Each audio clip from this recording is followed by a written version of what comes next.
And we are live from the south side of Chicago on this 99-degree day as the Lake County Corn Dogs are on the road tonight to take on the Chicago American Giants. Andrew Mild here, and Noel Ferry will be joining us momentarily as the American Giants have taken the field to take on the Corn Dogs. The Corn Dogs are 2-0 against this team, where they've been able to outscore them 25-3 through the first two games of the series, as the Corn Dogs just bounced off a big win on Sunday against the Joliet Generals, where they beat them by a final score of 8-3 to move to 14-6 on the year.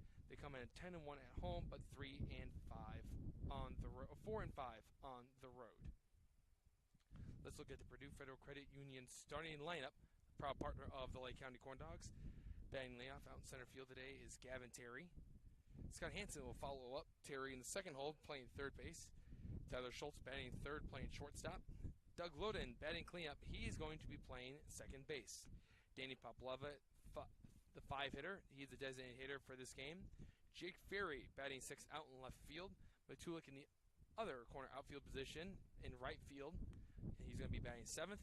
Nan Felt returns the lineup, batting eighth, playing first base. And Carter Sakamoto will round out the lineup and be the catcher for today's game. The American Giants are getting their warm-ups finished up here. It's just been another brutal day. One of the players actually said, "Why is it whenever we come here, it's always the hottest day?" And I have to agree with him. It's another hot one from this ballpark, as the weather forecast is saying 98 degrees. And not sure if you guys can hear it, but there are some gusty winds blowing out to the outfield today, so anything that the Corn Dogs can get a hold of could go out. So we'll see.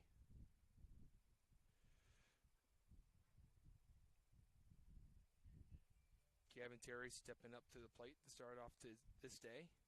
Terry coming in with a 408 average, the best on the team this year, with 14 stolen bases and an OPS of just over 1.0. It's actually 1.001. Still some really good stats for Terry. He has a 552 OBP. It's a pitcher for the American Giants getting ready to go.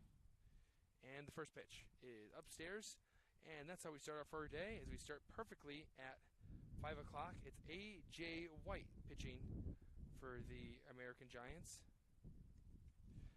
White fires, and that's up and in. 2-0 to Terry. Corn Dogs and American Giants. As the Corn Dogs just finished off a off day yesterday, 2-0, and that one is outside, 3-0 to Terry. Last time the Corn Dogs played, Bobby Spencer started. He pitched brilliantly as he struck out 9. He's now over at first base, so he won't be starting the mound. 3-0, and they call that a strike. 3-1. Hit the top of the zone. 3-1. Terry steps back up to the plate. This is where he likes to thrive, is ahead in the count. The pitch. And that's called strike 2. Paints to the outside corner. 3-2. The count was run full as White has bounced back into the at-bat after falling behind 3-0. Southpaw and southpaw. White likes to go from the left side of the mound by third base. Payoff pitch. And swing and a miss. Terry's down on strikes. There's the first out. That's how we start off our day. Just didn't seem like Terry saw that ball out of the hand, and he took a late hack. And a good start for A.J. White. Shows resiliency, falling behind in the count 3-0, and he gets a strikeout on 3 straight pitches. Here comes Scott Hansen. The delivery. Down and in on the corner for strike 1 to Hansen. He's been at 295 on the season. 11 RBIs. A good amount, and 4 stolen bases. He's shown the ability to steal bases left and right, even when he was with his South Suburban. That one's inside, 2-0.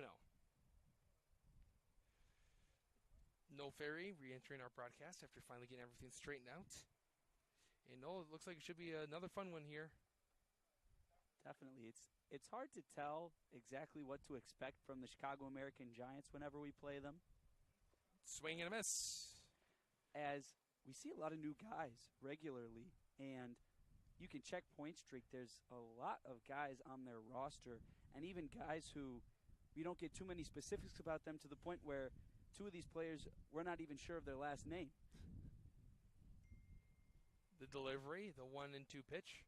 Hanson fouls it off, just hits it right out of the glove of Gene Carlos. And there is a few players that we don't have last names for.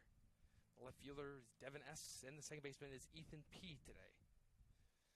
But other than that, it's Trey Walker in center, Josh Williams in right, Josh Carter at third, Gazda at short, Spencer at first, and Carlos is behind the plate. A.J. White, as we mentioned, is the man on the mound. He has a side delivery. The pitch is outside. 2-2 to Hanson on a slider that then slides right in onto the outside corner. Hanson had a couple of off days. Finally returned to the lineup, batting second. He didn't play Friday or Sunday at home, but playing here on the road. Break-even pitch, and Hanson's down on strikes. Back-to-back Ks for A.J. White, and he looks like he's been settling in after throwing 3 straight balls to start off his day. He has back-to-back strikeouts. Here comes Schultz. Some of these guys that the American Giants bring in maybe have never seen any sort of college play before. That could be coming out of high school, guys who are looking to get back into baseball. But from what we're seeing for A.J. White so far, he looks quite settled in.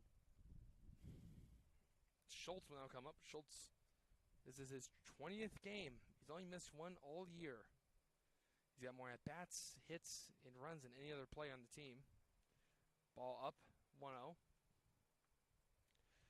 Schultz has 60 ABs, 21 runs scored, 21 hits, 4 doubles, 18 walks, and 5 hit by pitches for 467 slugging.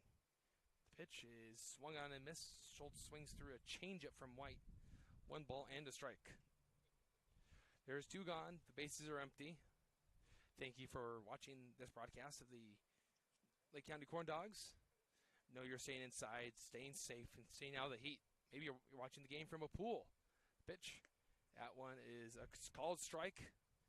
Painted that inside corner. And Schultz is behind 1-2 as A.J. White's looking to strike out the side to start off his day. American Giants in their red uniforms today. The Corn Dogs back in the blue. It's the first time we've seen them in almost a week as they got their white uniforms and warmed for the last 2 home games. The delivery. And that one is low. Schultz takes a good take. 2-2. So it's evened out. 2 balls, 2 strikes, 2 outs. Schultz steps back in, waving the bat. The American Giants on a 4-game losing streak, trying to get back out of it. The 2-2 is called strike 3. A.J. White paints the corner and gets the called third strike as he strikes out the side. A good start for White and the Chicago American Giants. We'll go to the bottom of the first with no score and the American Giants coming up. You're watching Corn Dogs Baseball on the Corn Dogs Broadcasting Network.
We are back for the home half of the first after A.J. White just flat out dominated the Lake County Corn Dogs in that first inning where he just struck out the side, 2 swinging and 1 looking. but it is a windy day, just wild gusts of wind blowing out to the outfield. Pangburn fires his first pitch, and he fires one down low. That's how he starts off his day. And the last time we saw Pangburn, he struck out 10 Chicago American Giants in a 17-0 win. The pitch is swung on and missed from Walker, 1-1. And he looked really good that day. Yeah, it was extremely impressive. You could tell he was a little bit nervous about the situation he was put into, not facing any sort of college competition before, but he absolutely dominated. Ground ball to the left side. Schultz waits on it. He's going to get rid of it. Good speed. And he does get rid of it, and he finds Donovan Nanfelt for the first out. So Walker rolls over on a pitch from Pangburn, and that's how the Corn Dogs get their first out via the ground out. Yeah, that was a tight play. Schultz made a really good throw there on a ball that gave a couple more hops than he probably would have liked, slowed up the ball a lot, but Donovan Nanfelt over at first, they've already got that connection. That 6-3 putout is too easy between those two. So one gone for Nate Gazda. Pangburn puts one on the inside corner for a strike, 0-1. And no, I'm trying my best to hear everything you're saying. It's just this wind is going right into our ears, and it's becoming almost impossible.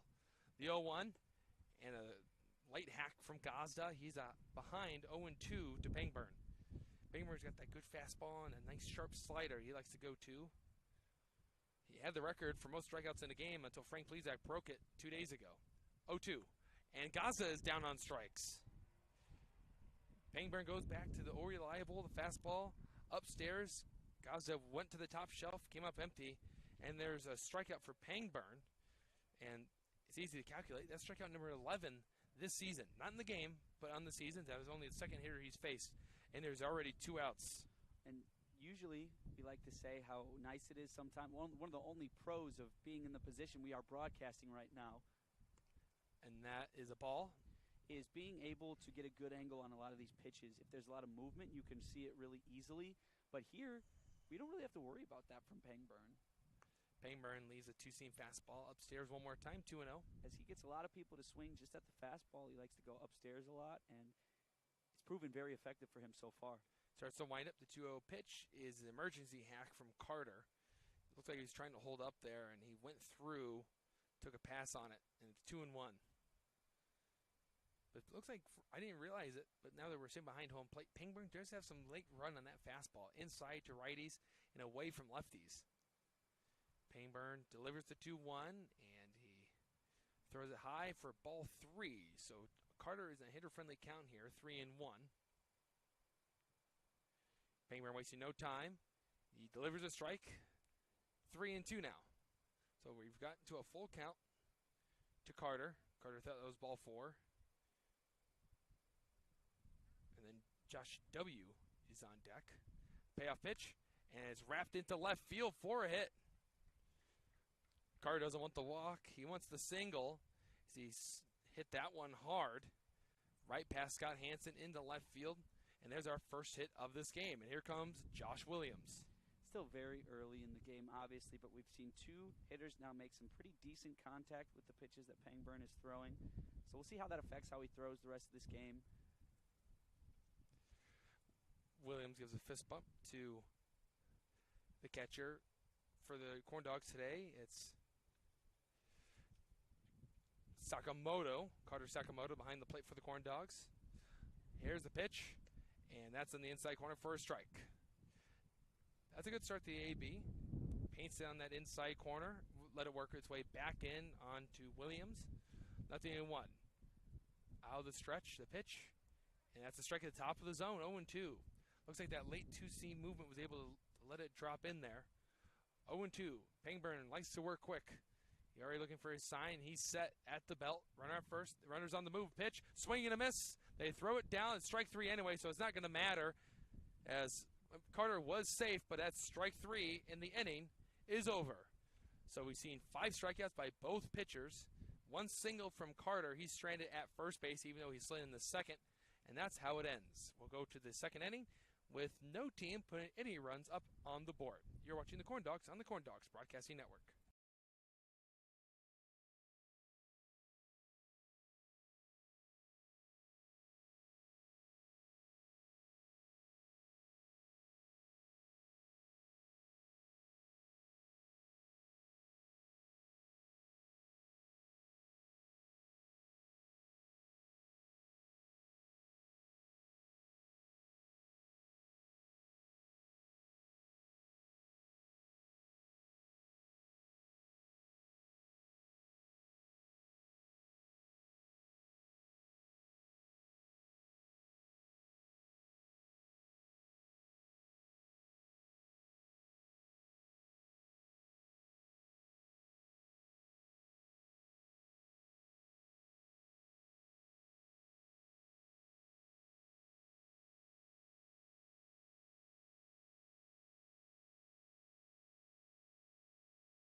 Welcome back. No score through one as A.J. White, who struck out the side just an inning ago, retakes the mound, and he'll face off against Doug Loden.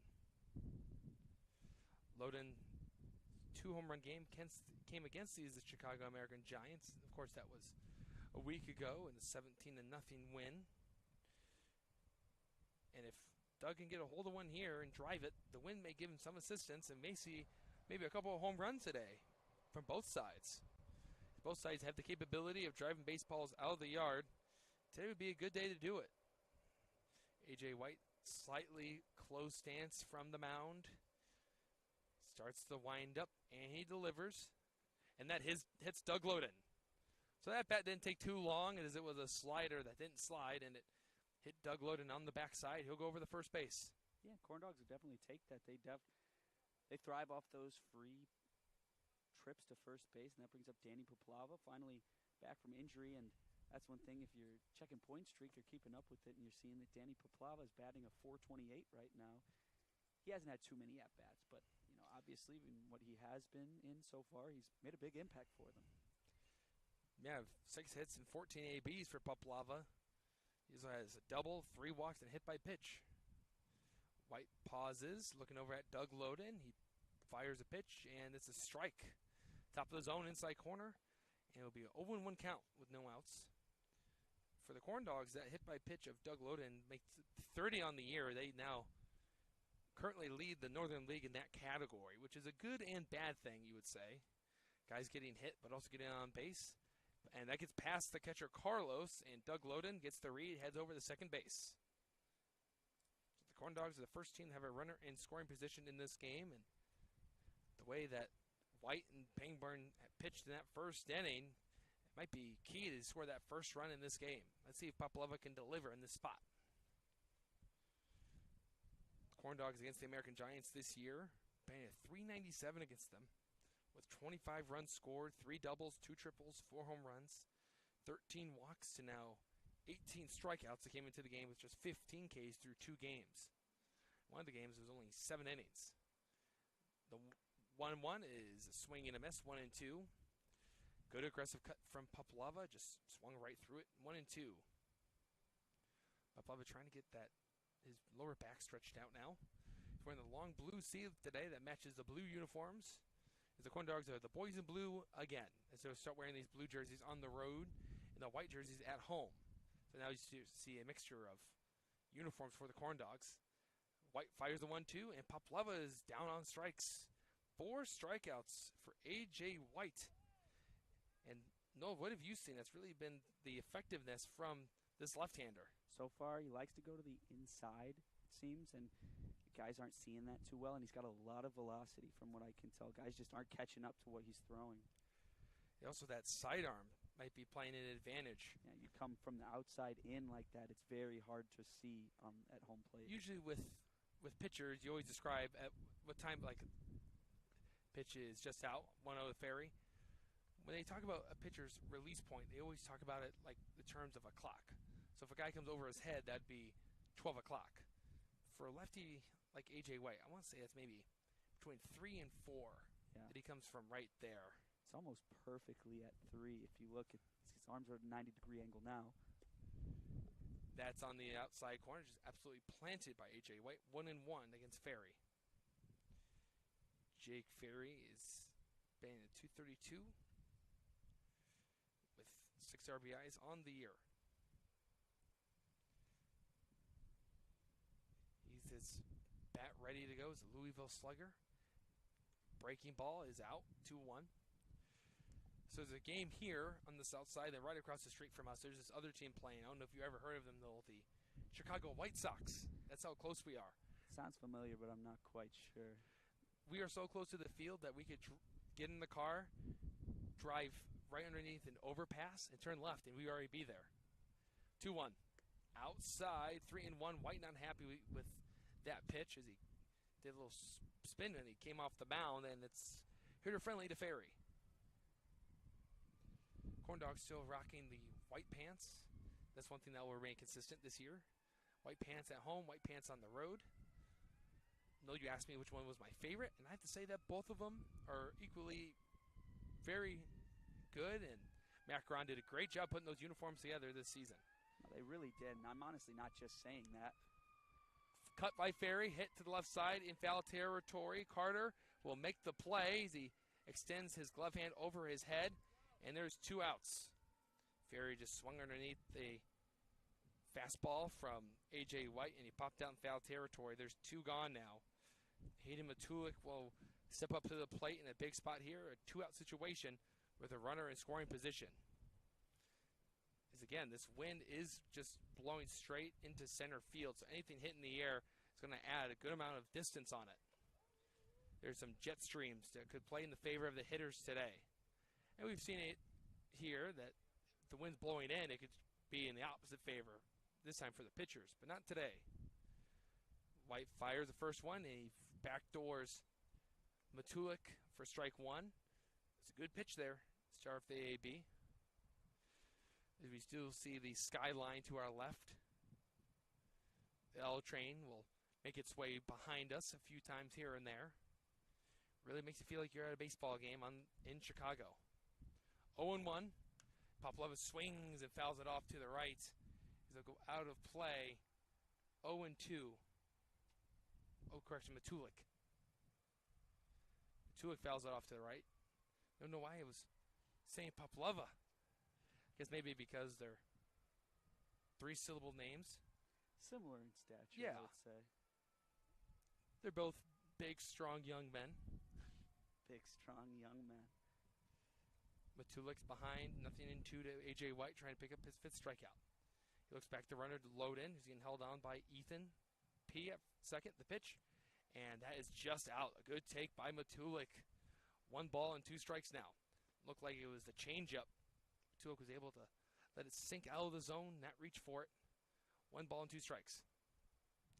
We're at Ed Glancy Field, home of the Illinois Tech baseball team, the Scarlet Hawks.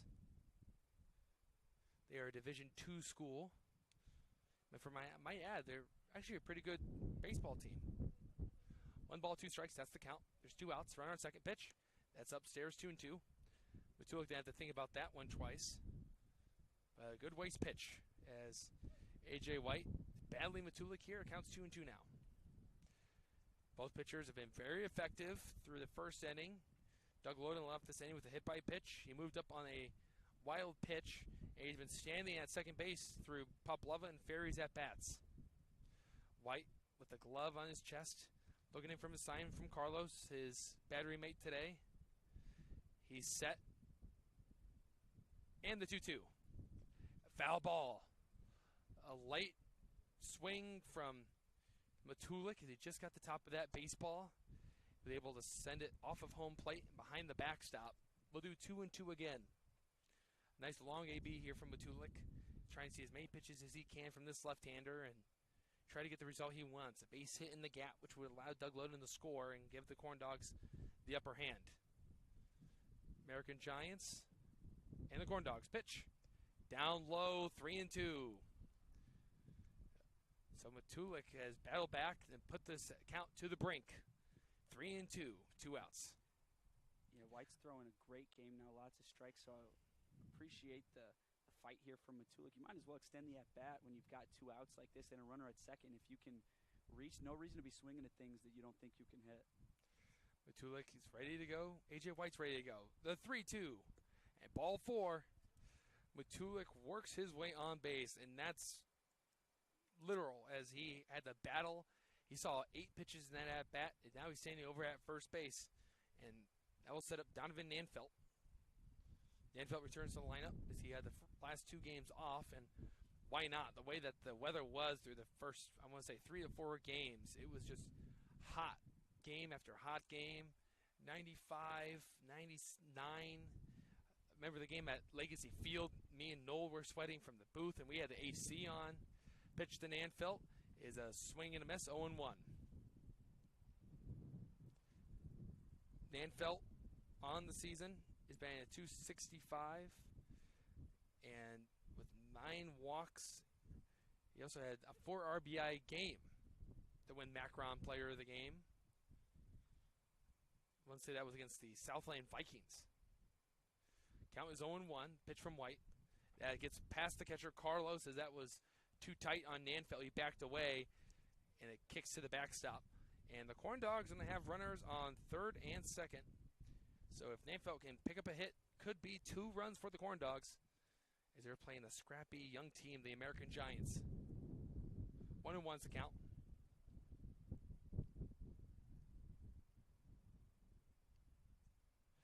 A.J. White looking for the sign. He gets it. He's ready. The pitch. A change up. That sinks below the knees of Nanfeld. 2-1 now. But Nanfeld really had a good month of June. There was a stat before the Oilman game where he had batted at 444 through 7 days. That's not 7 games, but 7 days. 444. He was batting over 360 in the month of June.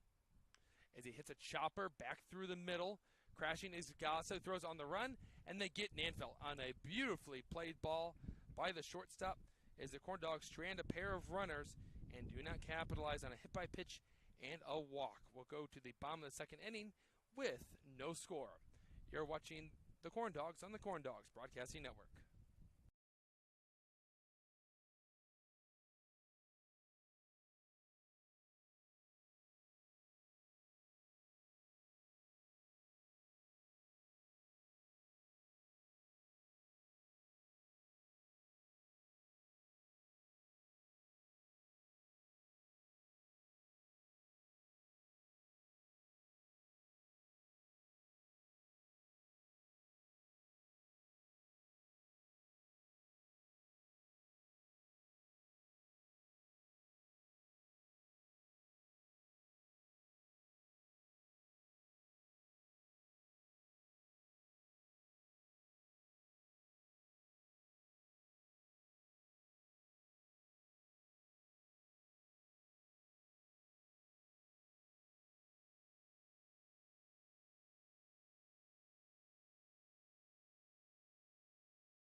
Bottom of the second inning, Corn Dogs and American Giants tied at 0. And Robin Salzadier with that Properties is a proud partner of the Lake County Corn Dogs. Whether you are purchasing a new home or selling the one you currently own, Robin specializes in obtaining the best price in Northwest Indiana.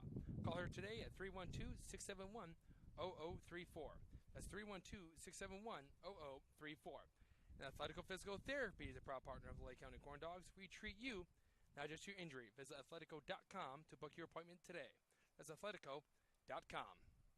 You know, Noel, we're here on the road against the American Giants, and it's really throwing me off not having our gnome and our wooden corn dog with us. I was at least able to say hi to them as we picked up the equipment before hitting the road. A strike down the middle, breaking ball, 0-1. Yeah, some people might refer to that as what do they say, the mojo? The mojo, yeah. Yes. Pitch by Pangburn is also a strike, 0-2, against Bobby Spencer. So I say hi to them, and I asked them, are we going to win today? And they said, well, we'll see. They'll try to bring as much luck as they can. Swing and a miss, 3 pitches, and Spencer is down on strikes. There's the third by Pangburn, and there's the first out in the home half of the second inning.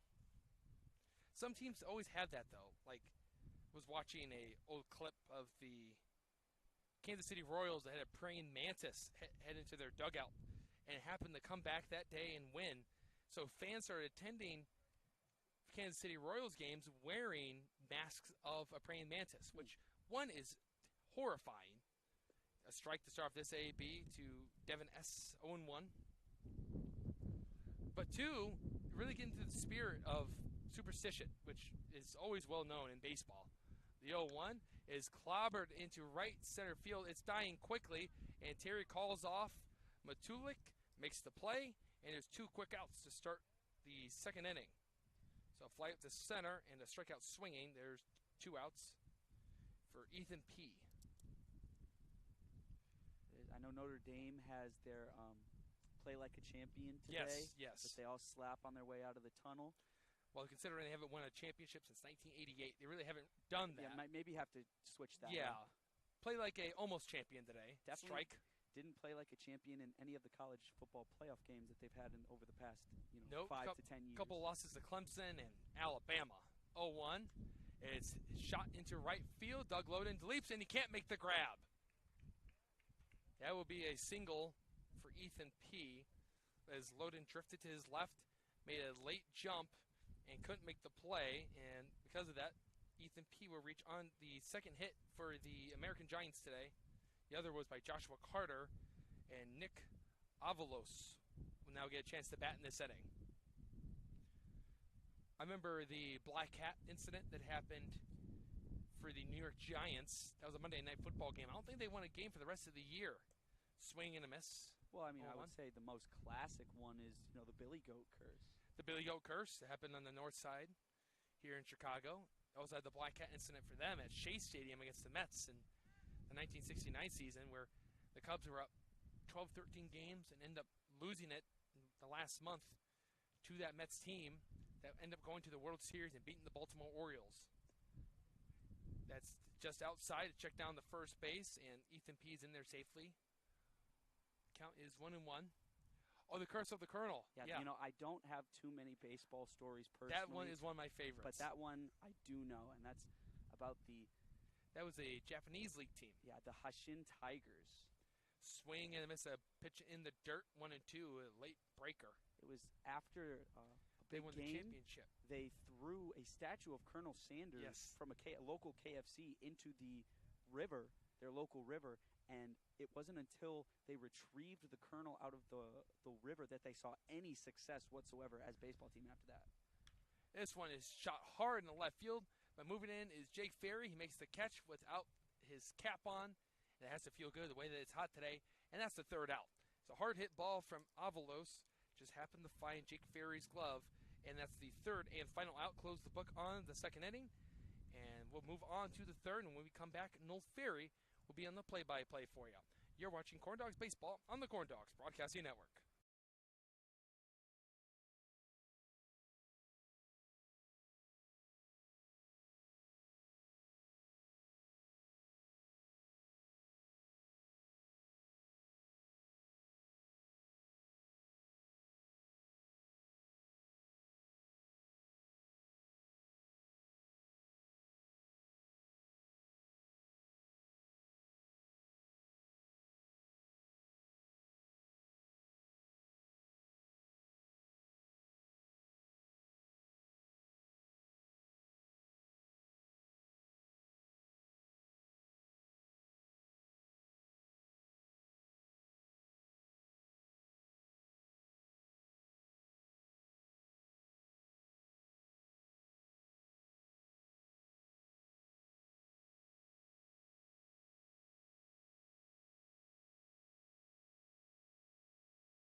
Still scoreless here. And here's a reminder that Backcourt Bar and Beverage Services can handle every type of event from venues to weddings to indoor and outdoor parties. Visit bcbarcatering.com and let us start planning the perfect event for you. Also, Colonial Life is a proud partner of the Lake County Corn Dogs. Keep unexpected. Life is anything but expected, including our approach to employee benefits. Visit coloniallife.com to learn more today. Like you heard Andrew say at the bottom of the last inning, I'm Noel Ferry. I'm going to be taking the play-by-play from here as we see Carter Sakamoto, starting catcher for the Lake County Corn Dogs, step up to bat. Sakamoto's looking to shake off a little bit of a slump recently. But with A.J. White on the mound, that could prove difficult here. Here comes the first. That one misses. Top left. It just has to be absolutely brutal for the players standing out there on the field. 1-0. Outside. You know, you wonder who it's worse for guys in the infield who are seeing a little bit more movement, or the guys in the outfield who mostly just have to stand out there and cook.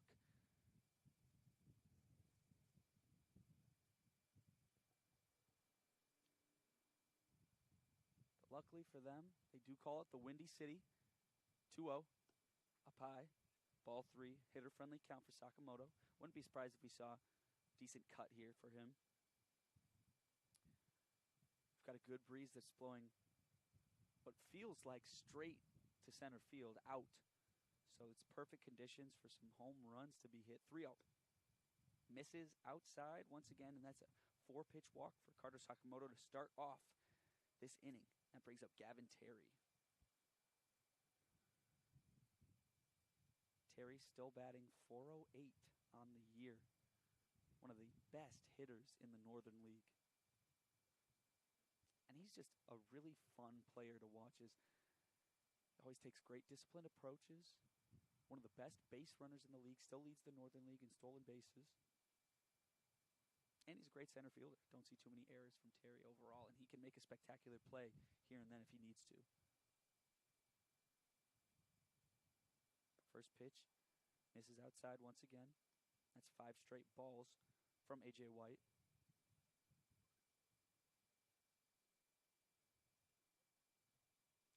Haven't seen a swing from the Corn Dogs yet this inning. 1-0. Same spot. Outside. White's a bit frustrated with himself. You can tell from the body language. He'll look to readjust.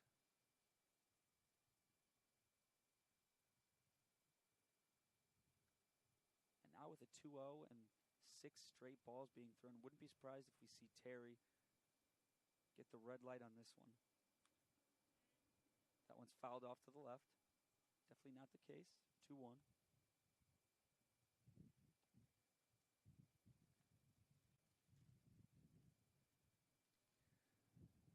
One thing I always like to note each game that I see for the Corn Dogs is any of the strange positions we have for some of the players here today.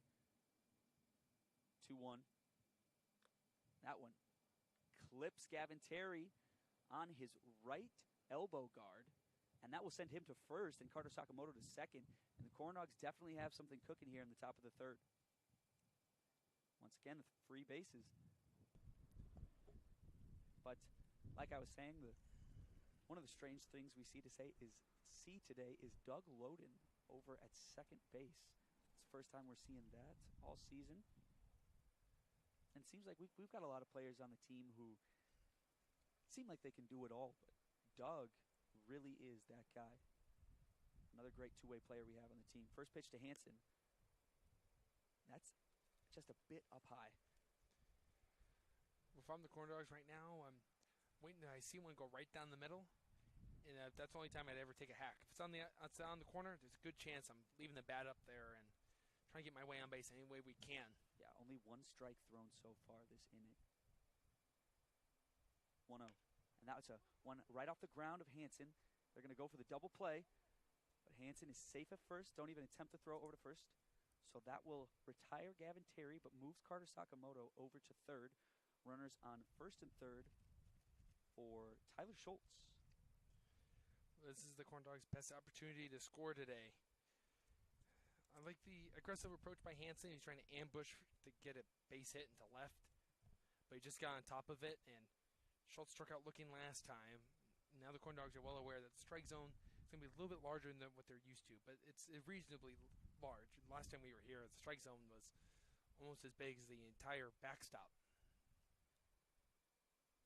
Tyler Schultz struck out on his last at bat, but now he's got a runner at third base. We'll see if he can get anything going. That one just catches outside for strike 1. That ball had to make it a decent way back in to catch there. There's a little bit of movement on these pitches here from White.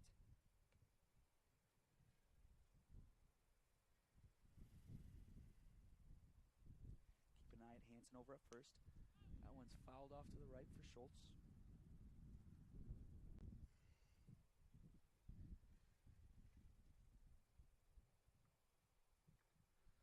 Schultz struck out looking on his last at bat.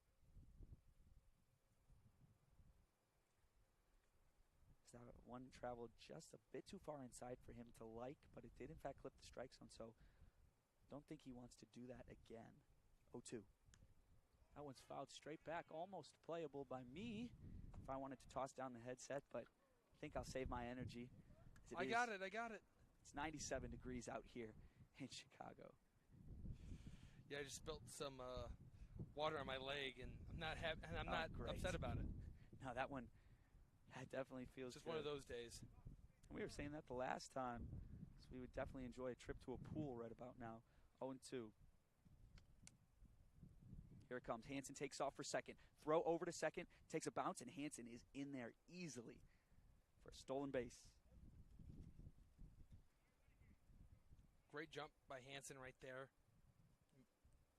Really made it tough for Carlos to get him. And with the lefty, you have to go on first movement. That's exactly what Hansen did, and with the speed that Hansen has, there's not too many catchers that are going to be able to throw him out like that. Well, and that ball sunk a little bit low for Gene Carlos to get as good of a throw as he probably would have wanted, and it took a couple bounces over to second, and Hansen barely felt any pressure at all there. 1-2. Schultz, strike three called on that one, and he's not happy with that as he had to back out of the way of that one. Well, that's the fifth strikeout for A.J. White on the day, and that's the second out. And the Corn Dogs have already stranded a few runners in this game, and that was in the last inning, and now they're 1 out away from doing it one more time. I mean, you feel confident in Pangburn, but you also would love to get Pangburn some run support. Runners on second and third for Doug Loden with 2 outs, so sac fly isn't an option anymore. And with the wind blowing out as hard as it is, big things could happen here. First pitch to Loden. Outside.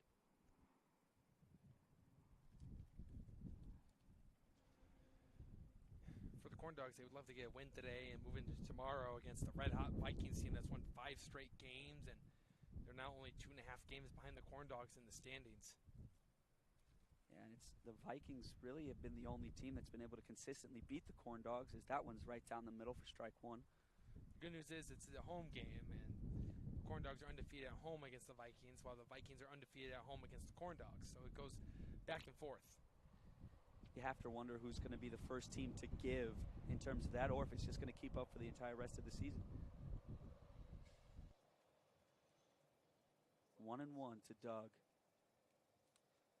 Runners at first and second. That one's just up too high. 2-1. Yeah, Doug saw me today, and I know fans haven't seen me yet, get a haircut, shaved. And he was a fan of the shave, but not a fan of the haircut. You know, you see the hair poking out the back of his head. I wouldn't think he would be.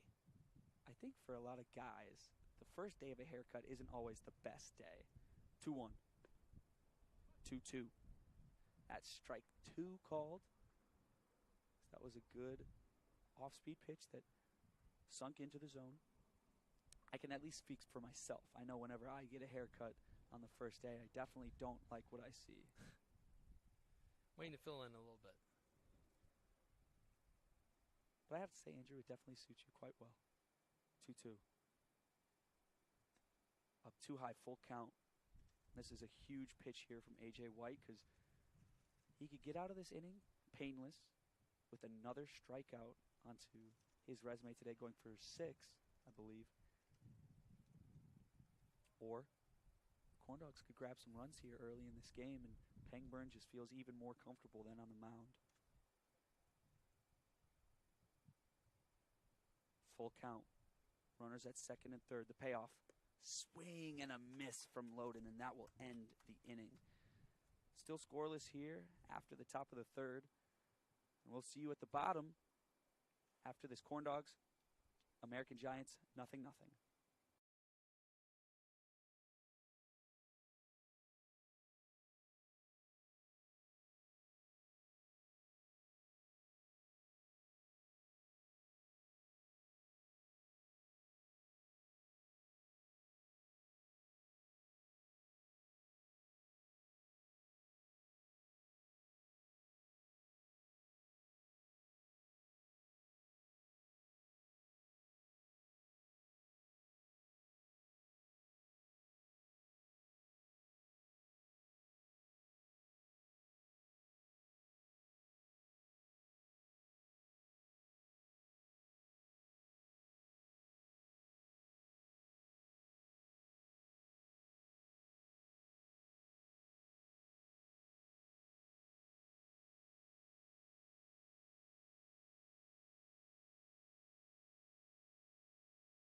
Welcome back.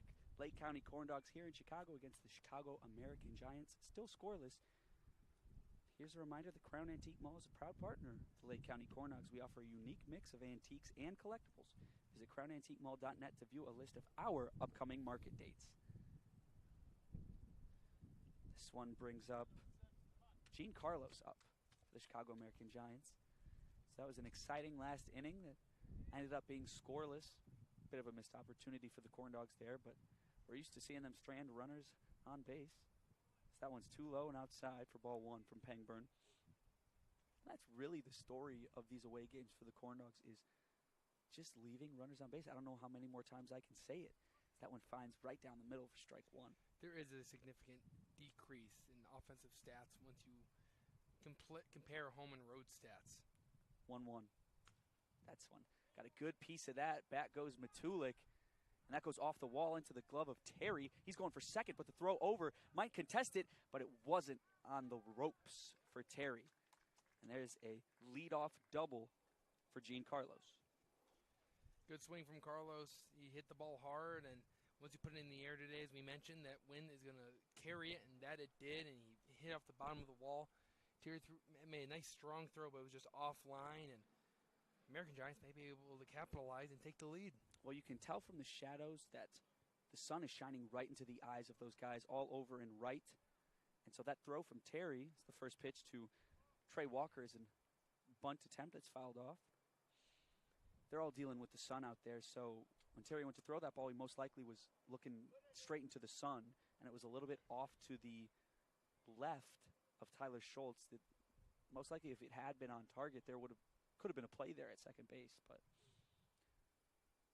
Gene Carlos is over on second, and Trey Walker's at the plate. 0-1, up too high.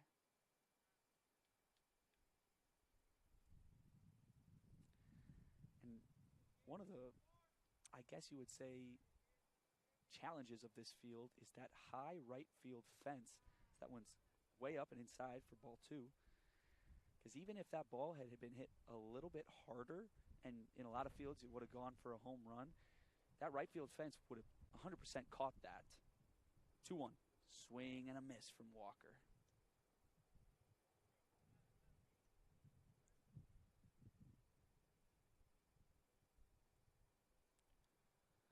Three strikeouts on the day for Pangburn. And there is called strike three. That one was fouled off and hit right into the glove of Sakamoto. Sometimes it's hard to tell in those situations if Sakamoto was able to keep it in his glove or if it fell onto the ground.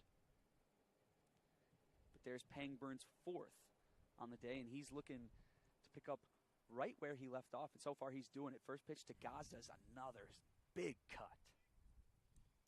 Pangburn with the 6 innings, struck out 10 that day. A little wild to begin the game, but when we talked to Justin Heisman about it, he said, well, it's the first time he's really pitched in front of college pitchers and a big crowd like that was. 0-1. That's down in the dirt. And Carlos is attempting to steal third, and they got him out. That's a great leap and tag by Hansen. Throw over by Sakamoto was perfect. He read it the whole way. Yeah, it looks like Carlos also got stuck in the dirt as he went to slide with his feet first and kind of got stuck, and that's why I allowed Hansen to catch the ball and then apply the tag before he got over the third to get a successful steal. But big out for the Corn Dogs. No runner in score position now. That's 2-1 now to Nate Gazda.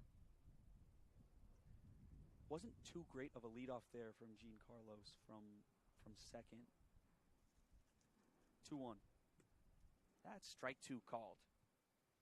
That's a perfect pitch on the outside corner, right at the knees of Gazda. Even the count at 2-2, trying to end the inning here. Could grab his fifth strikeout. Fouled straight back. That one came in hot. Yeah, and that's props to Andrew, not flinching there. I never flinch, except for that one time. Except that one time. I think it was here. It was heading right at me, and it coming in at a pretty good velocity. 2-2. Swing and a miss, and Pangburn collects his fifth on the day. That ends the inning. Still scoreless, head to the top of the fourth inning, and we will be back after this.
Here at the top of the fourth, we remain scoreless between the Lake County Corn Dogs and the Chicago American Giants.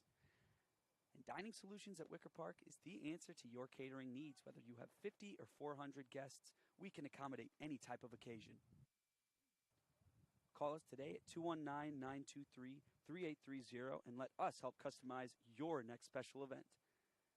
You know, Andrew, they say it is grad party season. And now being 2 years removed from high school, I am not seeing too many more. I have one friend who's going to be coming to IU this next year. So I'm definitely going to attend his. I believe that's this Saturday when we do have a home game, so I'll go there before that. But maybe you might want to call up Dining Solutions to cater your grad party. Yeah, I didn't have Dining Solutions for my grad party, but my grad party was a lot like this. It was brutally hot. I think it was 96 in May, and there was a breeze, but not much of it. I walked out of that day extremely sunburned. That was already 4 years ago. First pitch to Paplava, just misses top left corner. Yeah, my grad party was a little bit strange because it was right in the middle of COVID. Maybe not right in the middle, 1-0. So that one's fouled straight back. And it was raining a lot, but I still had a great party. It was a really good time, and I don't remember who I was catered by. I know I had Mexican food, though. Also, you had tacos and... Yes, burritos, rice, all that. That's a good move. 1-1. Up too high, ball two. Because, you know, who doesn't like Mexican food? No. That's just one thing everybody loves. You like it as you eat it.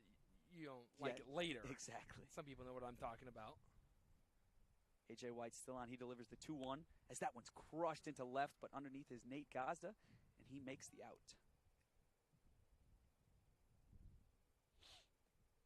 Paplava retired relatively quickly, and that brings up Jake Ferry.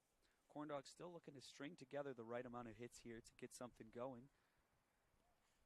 For me, my caterer was actually my dad. He cooked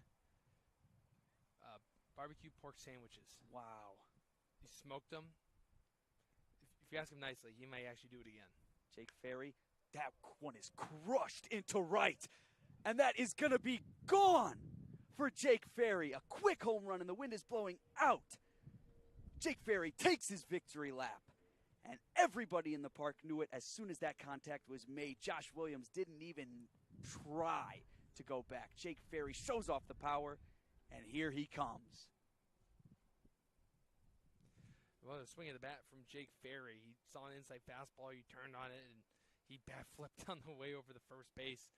And you got to think that Ferry's been waiting for something like that for quite some time. He's had the ability to hit for power, and he's had some frustrating at-bats. The last time we were here, he didn't get a hit, but mostly because he was the victim of 2 strike-3 calls that were out of the strike zone, and we're not afraid to say it.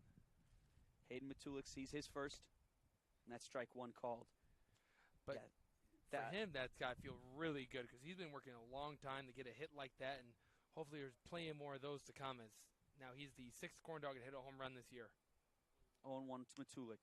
He gets a piece of that one, too, and that's in the glove of Joshua Carter, who throws over to first in time, and that's a really great play by Carter to trap it in the dirt there and throw over to first. That brings up Donovan Nanfeld. And even hitting it off to the right, that one easily cleared that super high fence there. And Ferry, like Andrew was saying, that's got to feel good as he's just had an unfortunate streak of at-bats recently. It wasn't like they were bad at-bats either. It's just unfortunate, unlucky. Donovan Nanfeld sees strike 1, go right past. But there was even moments where it just felt like he'd gotten to nice long ABs, but didn't get walked or hit by a pitch, or sometimes he would just roll it over to the right side. 0-1. Just a little bit lower this time, but still strike 2. So what I'm saying is that he's seen the ball well. He was just putting it all together and having the mechanics, and sometimes he's just getting out ahead on these pitches and rolling them over. Yeah, there is no doubt about that one. Great sound off the bat. That one's fouled straight back. And when I say straight back, I mean straight back. Didn't flinch. That was Still right no at me. flinch from Andrew. That way, Donovan. That's one of those balls where get a little bit higher up on that. That's going right into the gap in center field. Still 0-2. A.J. White looking to escape this inning. That one's just down low. Broke a little bit too far down. 1-2. That's a nice sigh of relief whenever you get that first run and take the lead 1-0. Puts a little bit more comfort on everyone else. 1-2. That one's hit into the gap, but there goes Ethan P. Throws over to first, and that will end the inning for the Chicago American Giants. But not before the solo home run for Jake Ferry that puts the Lake County Corn Dogs on top 1-0, and we head to the bottom of the fourth.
Lake County Corn Dogs take the lead in the top of the fourth inning against the Chicago American Giants.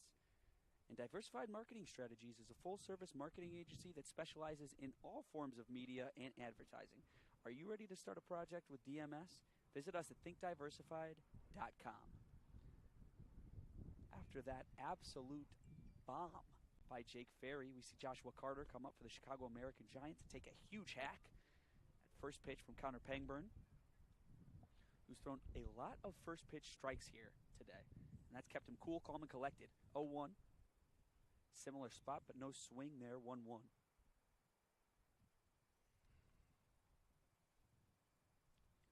Is a quick turnaround from Pangburn. It's their strike 2. Carter thought about swinging at that, but didn't like where it was. But it did, in fact, catch outside for strike 2. It's all about throwing those strikes where guys don't want to hit it. Strike 3. Got him swinging. Kind of got caught up on myself there. As that is strikeout number 6 for Connor Pangburn on the day.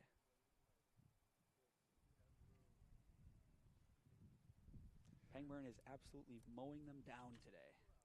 I really liked what I've seen from Pangburn since that first game against the American Giants, where he seems as though he's having a hard time locating. There's a foul ball from Joshua Williams off to the left. And that really just came down to nerves and being a young man going into college right after this. Just finished an incredible season at LC and now getting adjusted. 0-1. Up too high. And it probably is helping him that he's also facing the same team he did a week ago. So he already knew how to attack them. 1-1. Up too high, same thing, 2-1.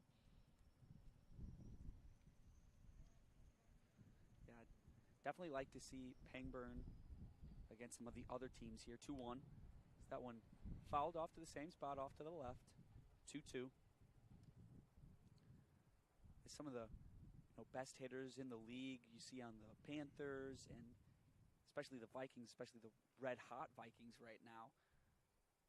That'll come down the line. 2-2. Up too high. Full count for Williams.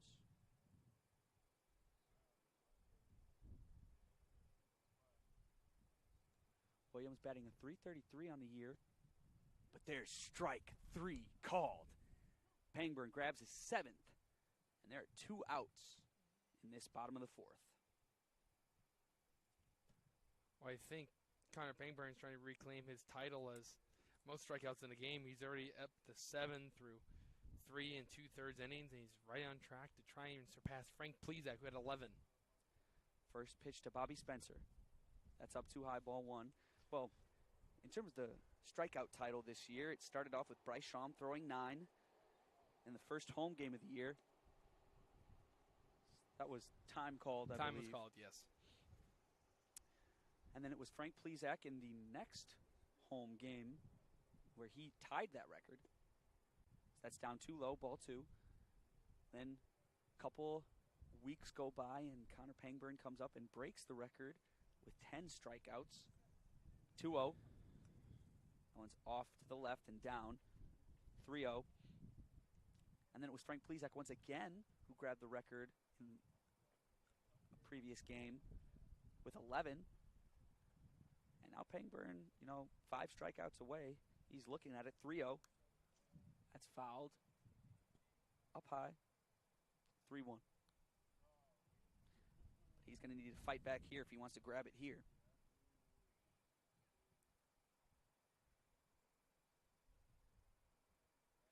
There was that fastball that goes up top. So even if you do swing up at it, try to climb the ladder, you're going to get a lot of upward spin that causes it to go straight back. Here comes the 3-1. That's inside for strike 2. Full count. And Pangburn looking to grab strikeout number 8. Say goodnight.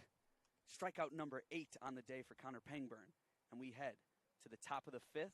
Corn Dogs on top, 1-0.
Pangburn strikes out the side, and we now head to the top of the 5th inning.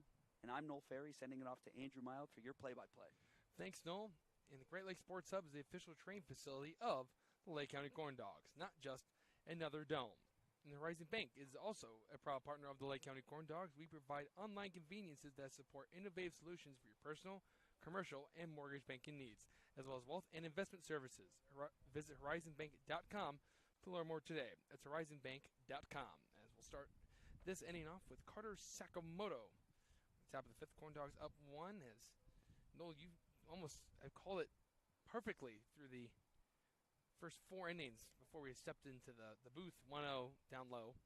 You said, I would love to see the Corn Dogs hit 1 home run. That'd be it. And then pitchers duel back and forth. And for the Corn Dogs to throw a no-hitter, and for the American Giants to throw a 1-hit, 1-run game. And right now, the Corn Dogs have 1 hit and 1 run. That one is off the plate, 2-0. It's pretty close to that right now, and I was trying to convince you and Kevin the other day that I can, in fact, see into the future. Where's your crystal ball? Did you leave that at home and it told you exactly what was going to happen?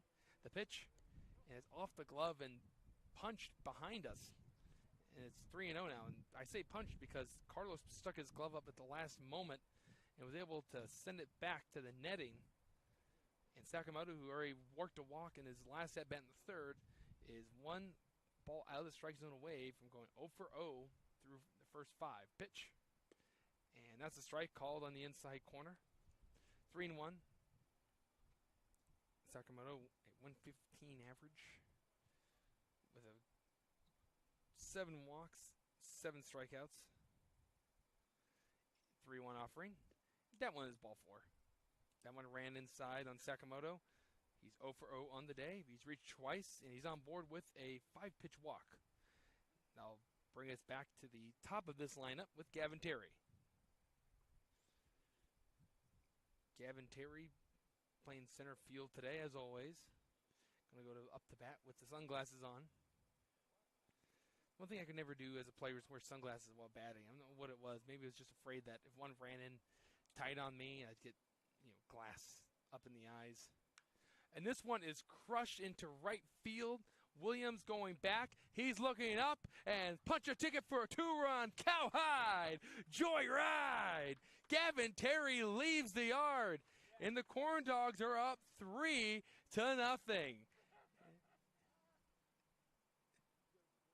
There it is, Terry showing off that power earlier in the season, a couple times hitting the back fence, and once again, no problem clearing that right field fence. Terry goes yard.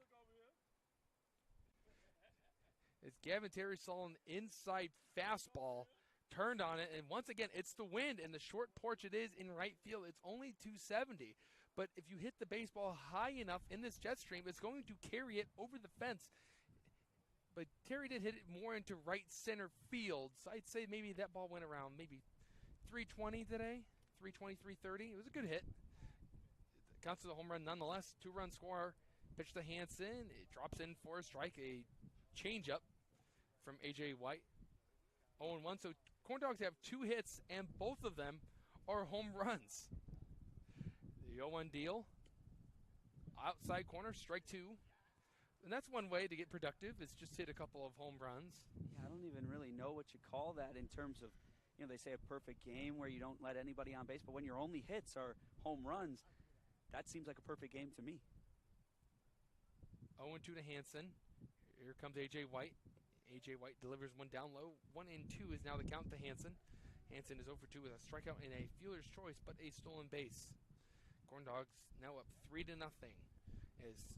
It's Ferry and Terry hitting home runs today, as it rhymed perfectly.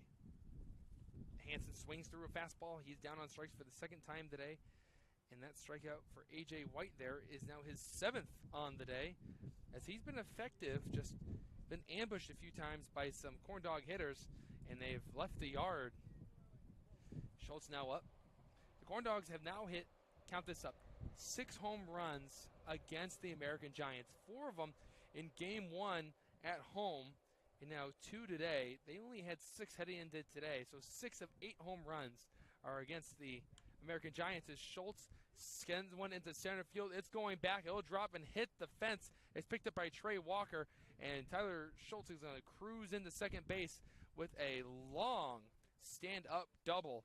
Is that heater at the top of the zone? Schultz was able to keep his bat flat, get nothing but a barrel on it, and drive it over the head of Trey Walker, who has good speed, but with the exit velocity from Schultz and the wind, it carried a long way, and the Corn Dogs are trying to find their way against A.J. White. That's their 3rd extra base hit.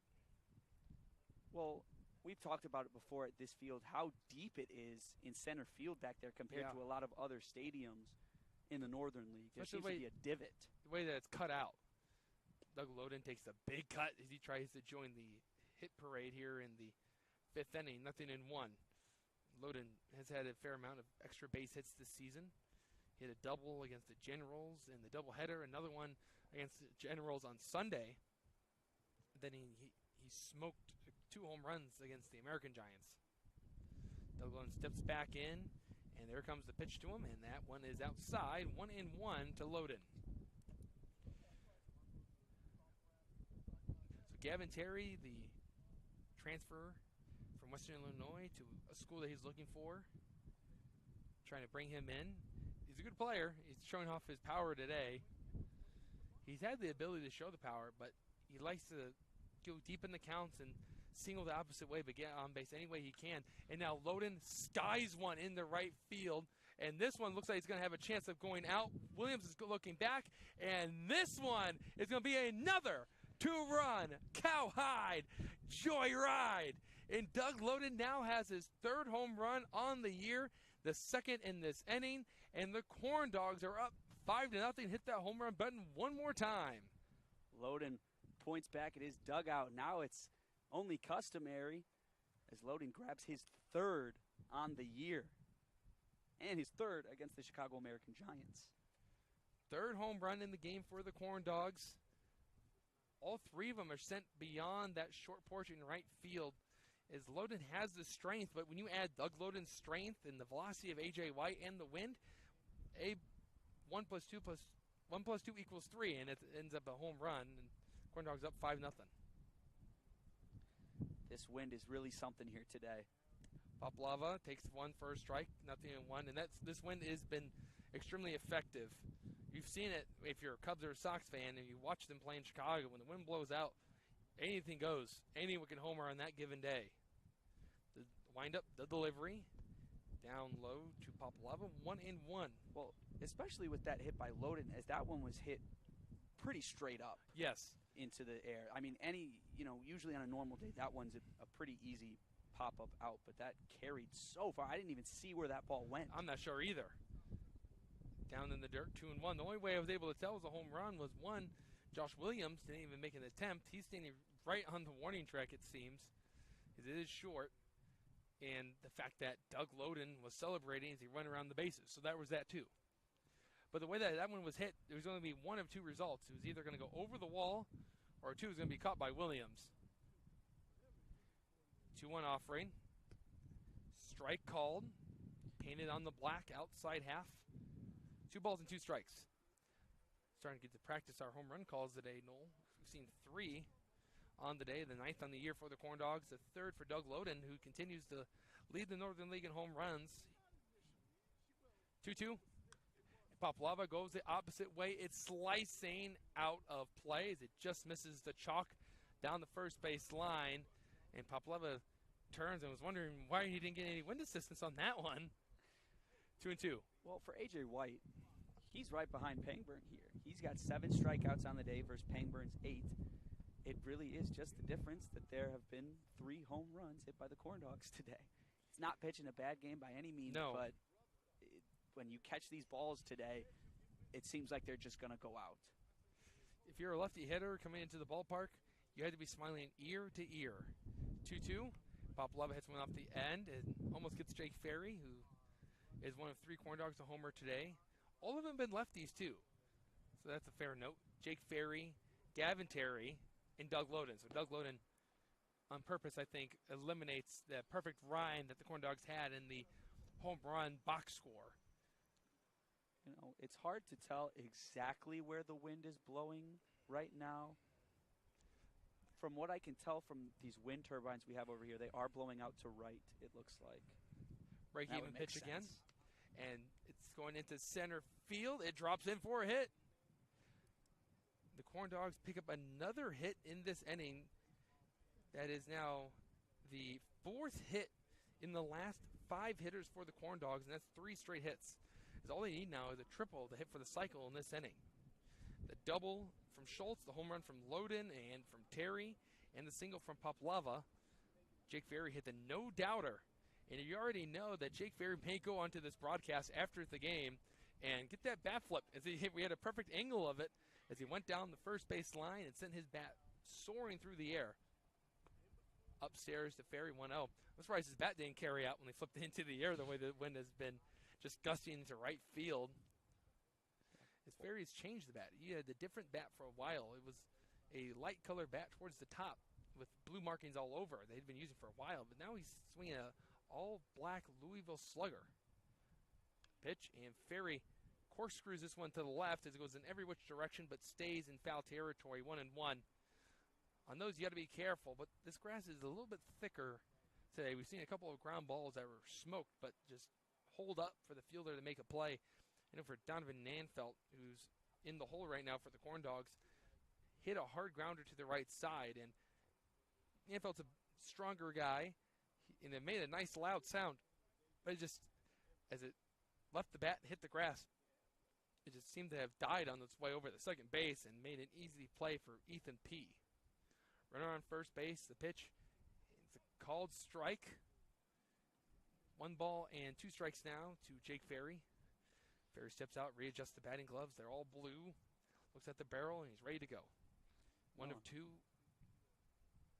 Morehead State Eagles being the lineup today. Sakamoto, who led off this inning with a walk, batting 9th today.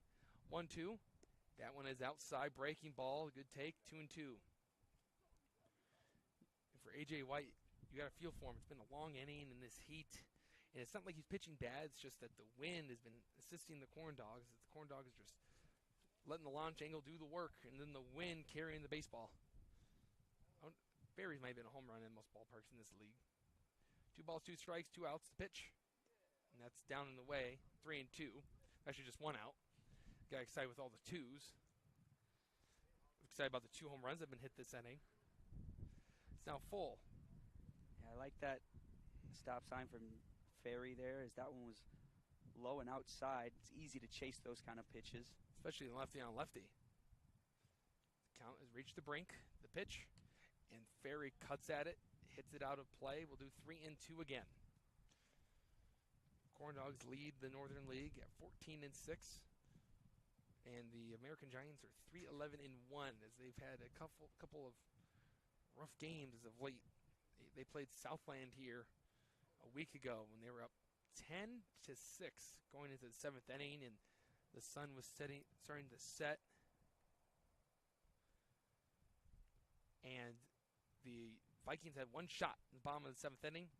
They scored 6 runs and won the game, 11-10, on Kevin Malater's birthday. Kevin Malater, the voice of the Vikings for this season. 3-2. White at 98 pitches. The 99th is on his way, and he gets a strikeout.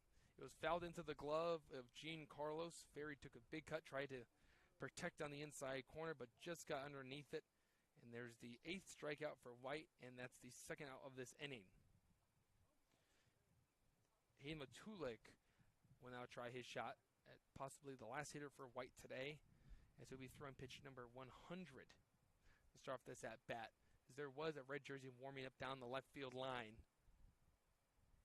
There's a good chance it might be a pitching change after this inning. Matulik hits one to the right side. Williams seems to have a play. He moved back. He's moving in. He won't be able to make the play. And with 2 outs, Paplava was on the move. Paplava is going to go home and score. And then Matulik will hold up at third. There's that triple that we were looking for. And the Corn Dogs have hit for the cycle in this inning. Tacked on another run. They're up 6-0. They're going to give an error.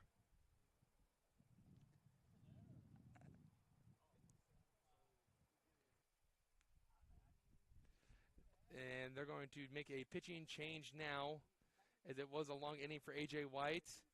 And we're going to take a break. When we come back, we'll tell you the name and number of the new pitcher. You're watching Corn Dogs Baseball on the Corn Dogs Broadcasting Network.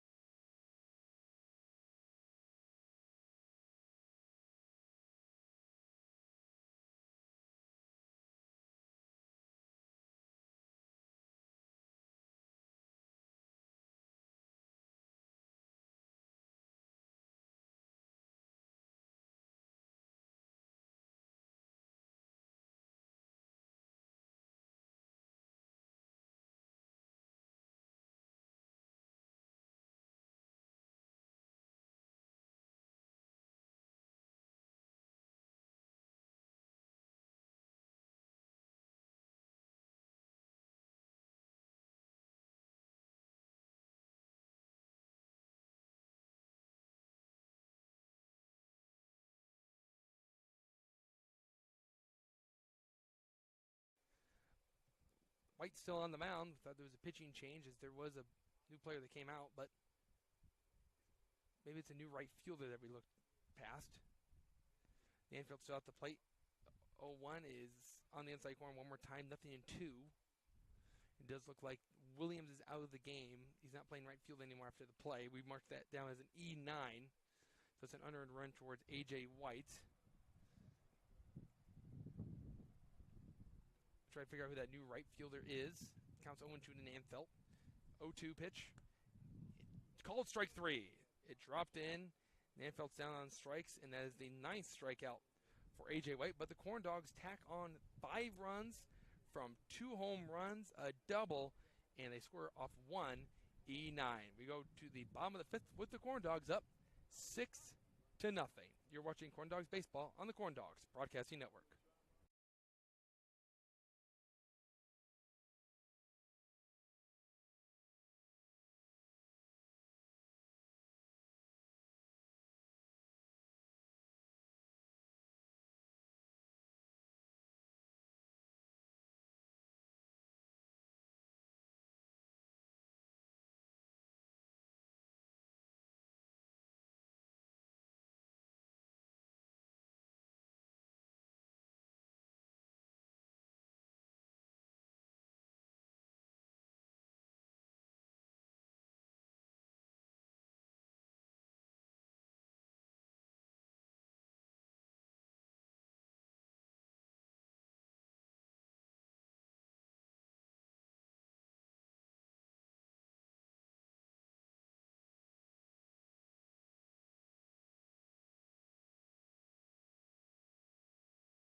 Welcome back.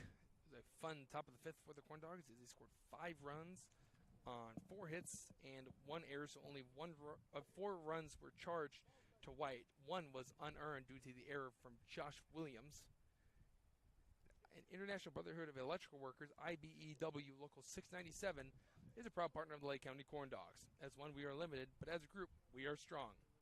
Iron Workers Local 395 is a proud partner of the Lake County Corn Dogs. Local 395 continues to forge and maintain strong partnerships with owners and contractors based on our commitment to provide excellent craftsmanship through safety, productivity, reliability, and training. Strike starts off the bottom of the 6th inning.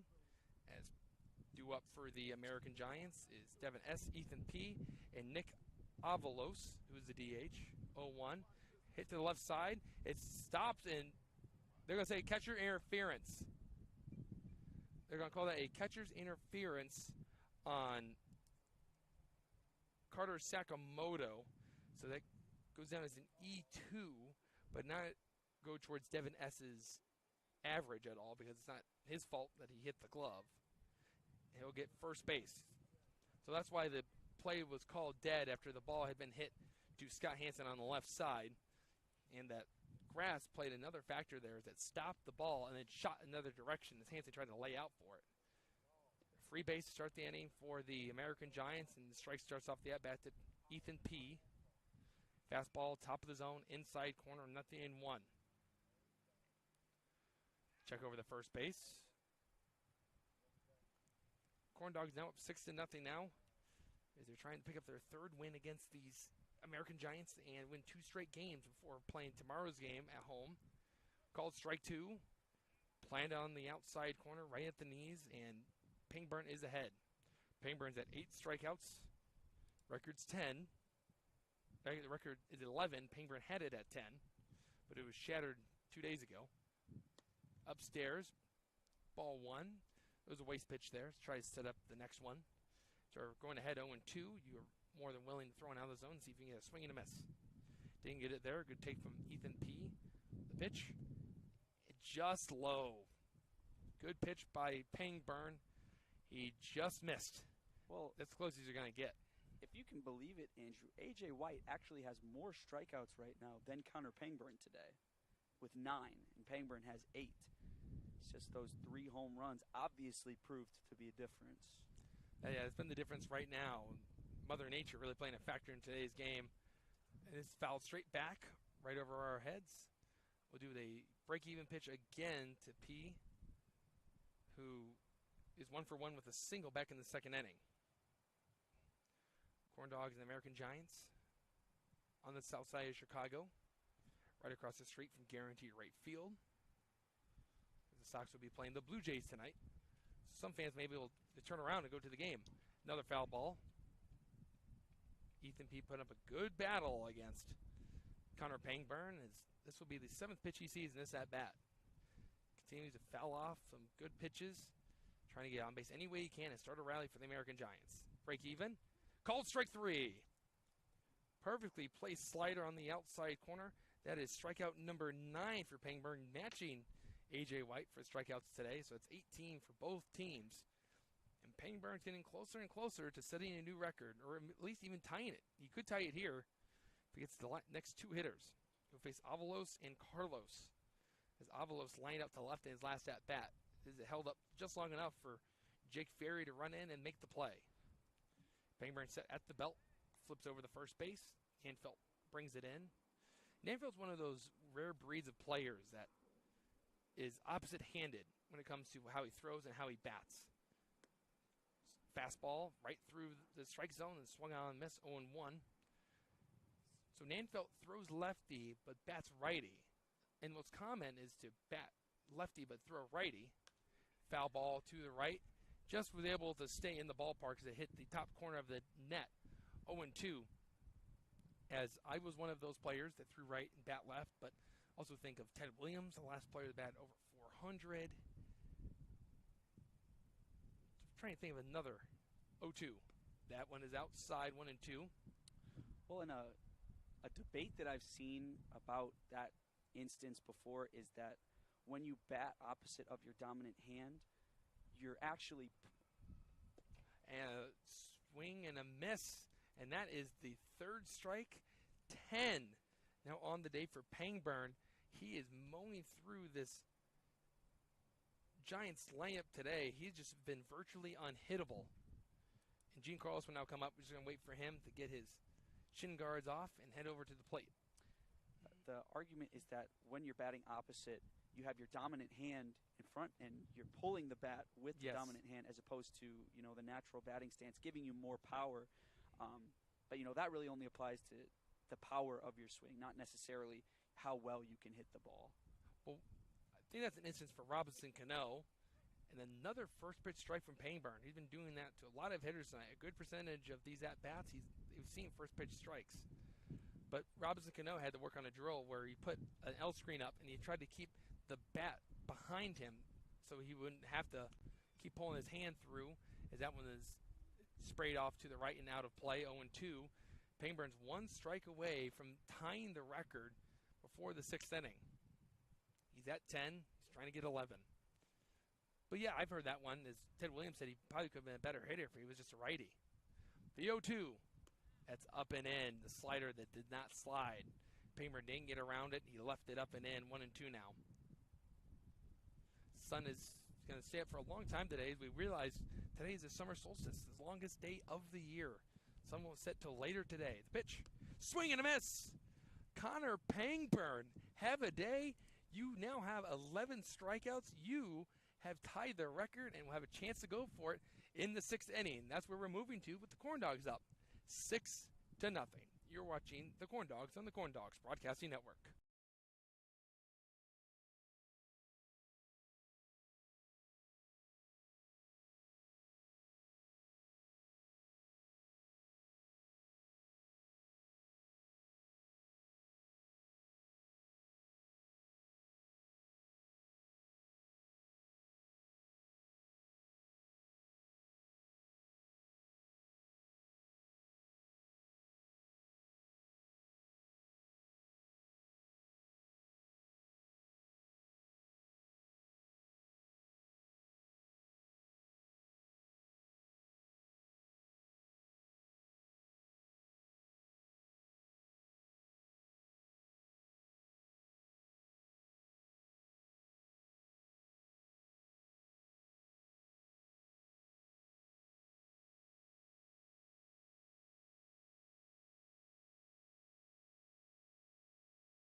Well, the fifth inning was fun for the Corn Dogs and for all our watchers and listeners for today's game.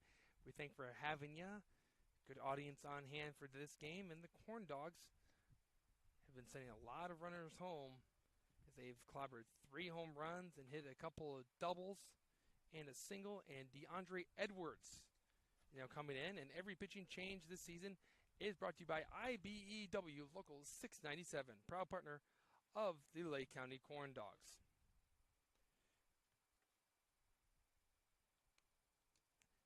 So close the day on AJ White, who battled through 5 innings, and Mother Nature was what really gave the Corn Dogs the upper hand against the left-hander, as he was throwing some nice quality innings. He didn't allow a hit through the first 3 innings, but 3 of the 5 hits he surrendered left over the right field wall.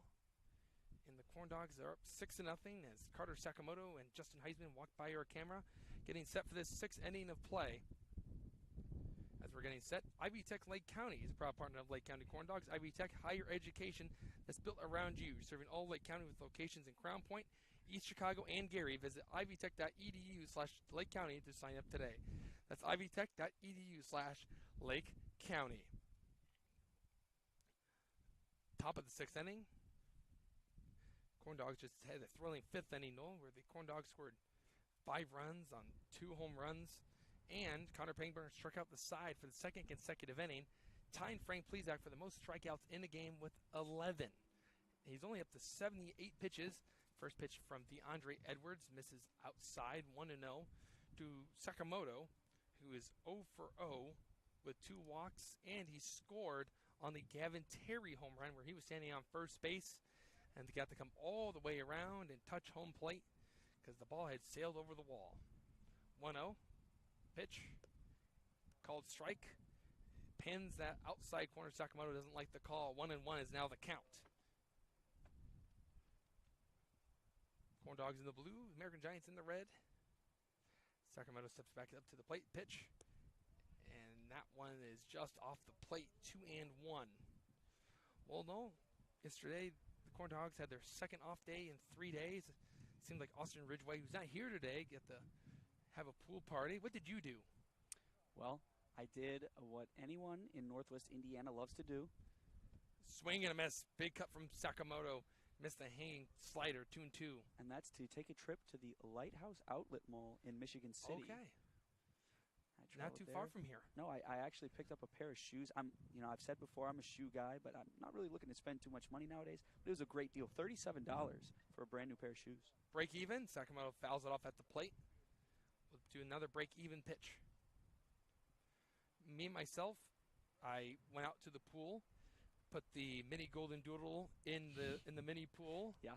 He had a good time, and then went to the Sox game with a couple of friends, and for the Southside faithful, they were happy with the result with a final score of 8-7. Sure enough, talking about Chicago baseball, the L train is now passing behind us.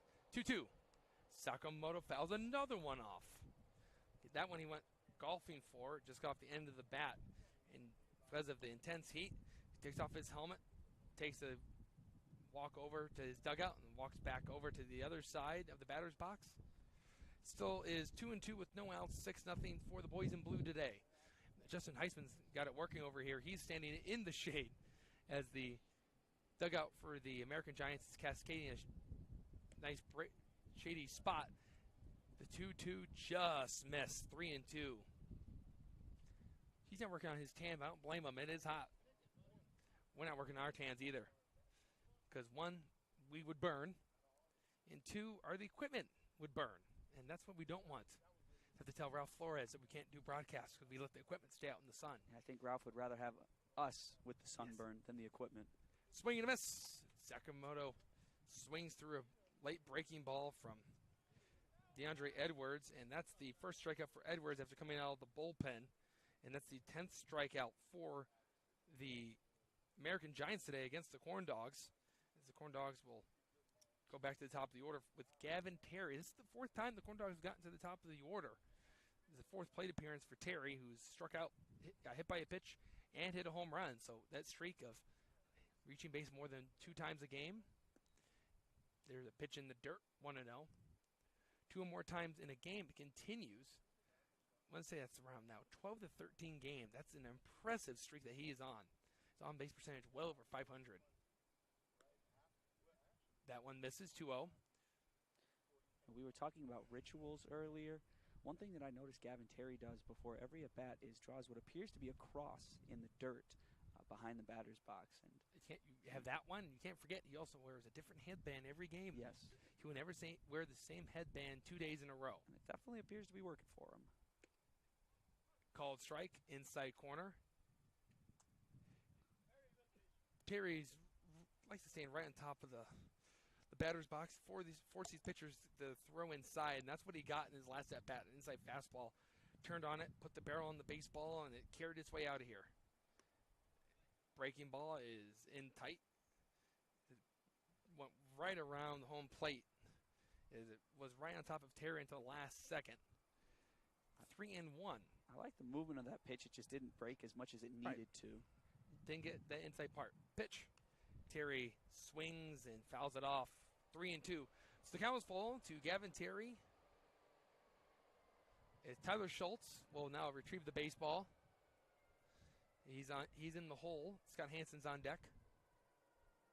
He's going to stay over on the American Giants side. Pitch. It's hit to the right side, but foul past Kyle Hallberg. So Gavin Terry put up another impressive AB. That's what you get from Gavin Terry every time. That's the consistent part. Is nice long at-bats, see as many pitches as he can, and what they say is the more pitches you see in that bat, the more chances of you succeeding. 3-2.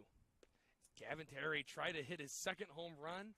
He strikes out with a big cut, and DeAndre Edwards has struck out 2 straight hitters to start off his day. It's not like Gavin Terry to strike out. That's his second time striking out. And now comes Scott Hansen.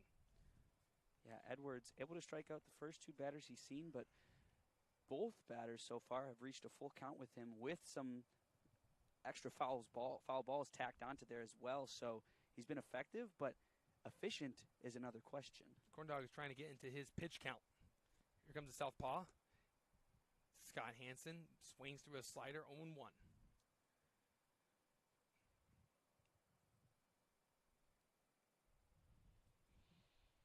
Corn Dogs and the American Giants, Northern League baseball action. Happy to have you on the broadcast tonight. The pitch, Hansen fouls it off. It bounces off the leg of the home plate umpire, 0-2. I'm going to check around the Northern League and see if there's any more scores to be reported besides this one.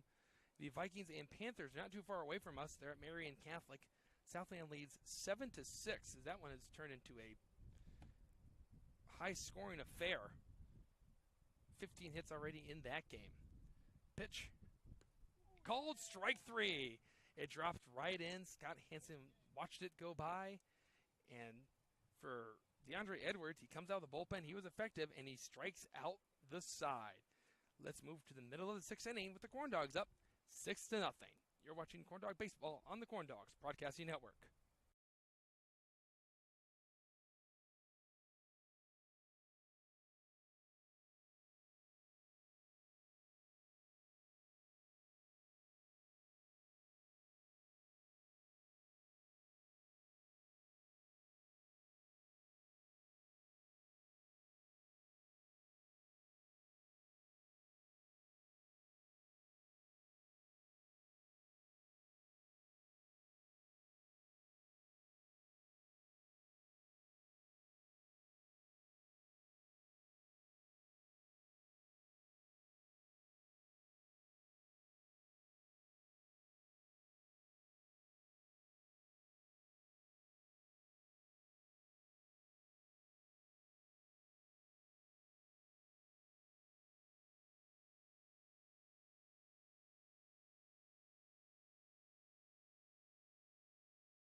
Connor Pangburn on the mound, and he is one strikeout away from setting a new season high.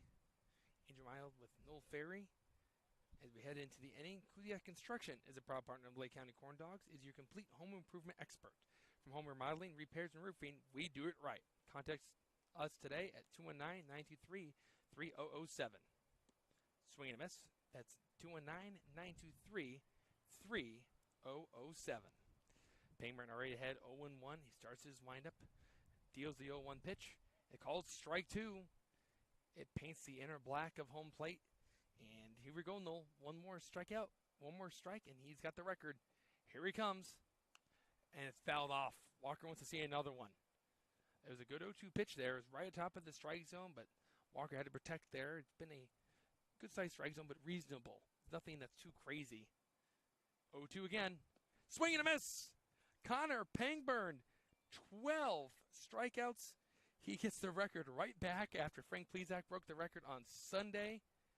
And for the Corn Dogs starting pitchers, that's now 23 strikeouts in the last 2 games. Incredible stat right there. A lot of confidence in these starters here from everyone on the Corn Dogs. And the closers, too. Just a great bullpen all around. This one's lifted into the air, right field.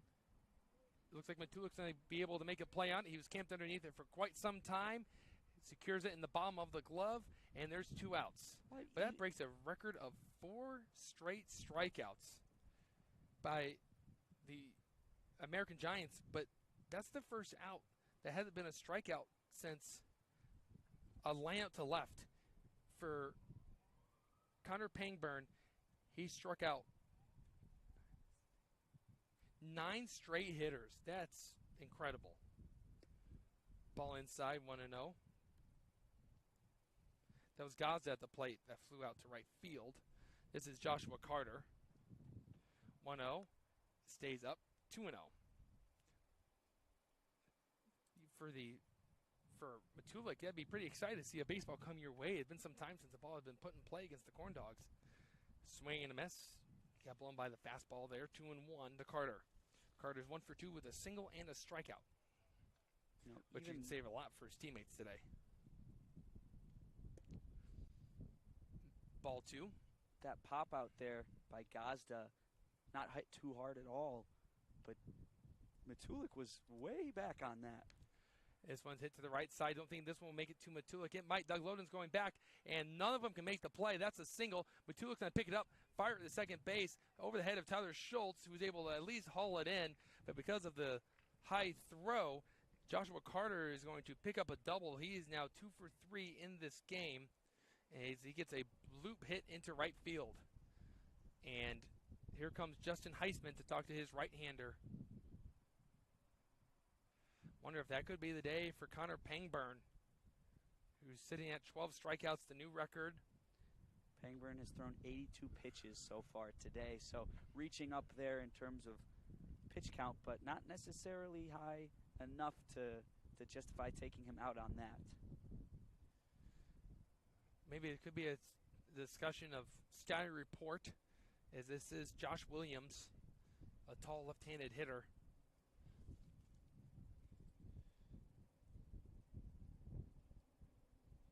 Let's go through the long list to see if Williams on the year is batting at .333 with 2 doubles. So he's shown the capability of hitting for power. And with the way that wind has been gusting to right field, if Williams can get into one and hit it into the air, he could make this a 4-run game. Pangburn just deals one off the outside corner, 1-0. Runner on second base now. It's the first hit from the American Giants since the 3rd inning on a double from Gene Carlos. Called strike right at the knees. They always say the strike zone starts at the bottom of the knees and goes up to the letters. 1-1. Williams taking a deep breath. He steps out. He readjusts, trying to clear the mind. Count is 1-1. Pangburn set. He fires and gets a hearty cut from Williams. Swings through the fastball. 1-2. Can Pangburn reach the lucky number 13? It was Lolito from the Oilman who won Pitcher of the Week this week, as that was announced today, who had 14 on his birthday a week ago. Pangburn is getting closer to him. Pitch.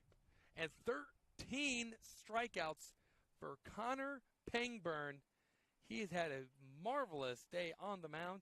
He's now up to 23 strikeouts on the season. What a day by the former Lake Central Indian and DAC pitcher of the year. We go to the 7th inning, and when we come back, Noel Ferry will be on the play-by-play for the Corn Dogs Broadcasting Network.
Welcome back.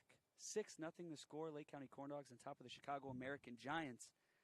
And it's been an interesting day of baseball, to say the least.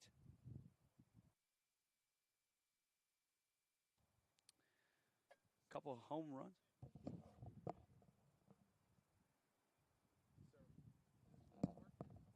We're seeing a adjustment here. Putting in a new catcher for the Chicago American Giants. We're going to figure out who that is. But it's Tyler Schultz up to bat. And that is, if I believe I remember his name correctly, the first pitch to Schultz is up too high for ball one. That is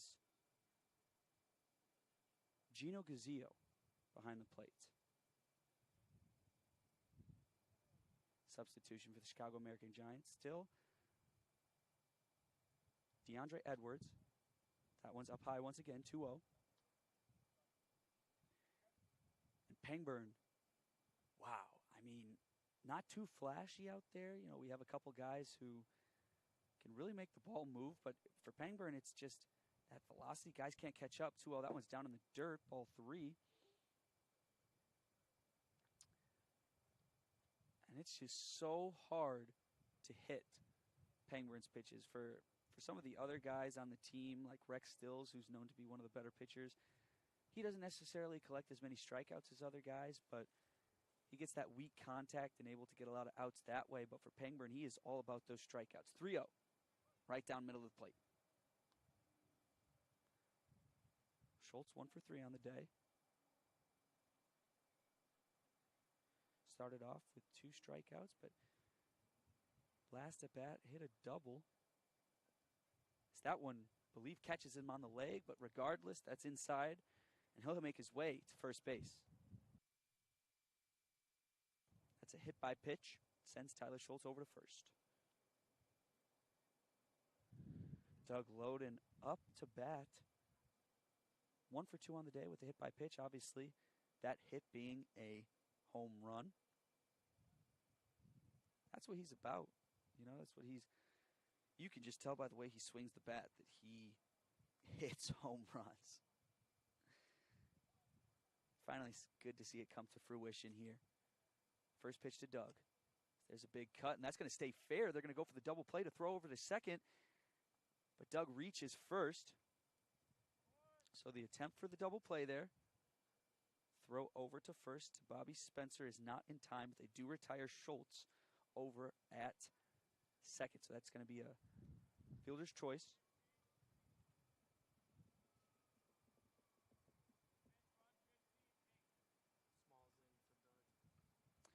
We're going to see a pinch runner come in for the Corn Dogs, which is the first time that we've seen that this year, I believe.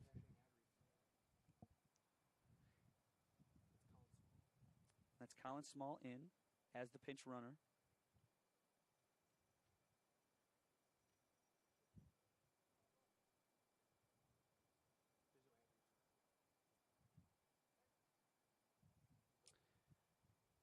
Danny Poplava now up to bat with the runner on first.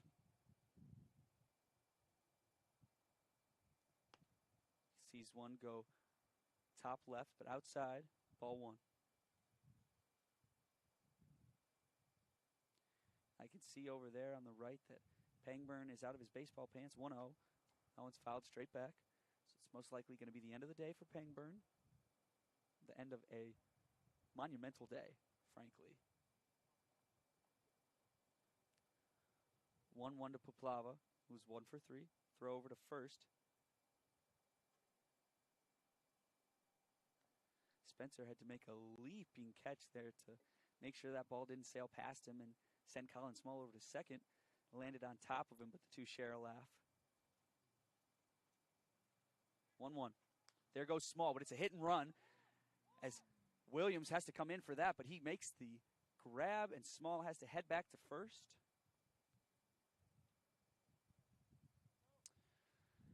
So Poplava gets a little bit too far underneath it on that hit and run there.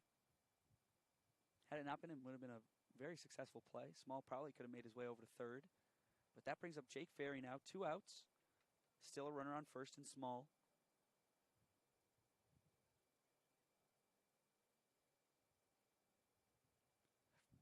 DeAndre Edwards delivers.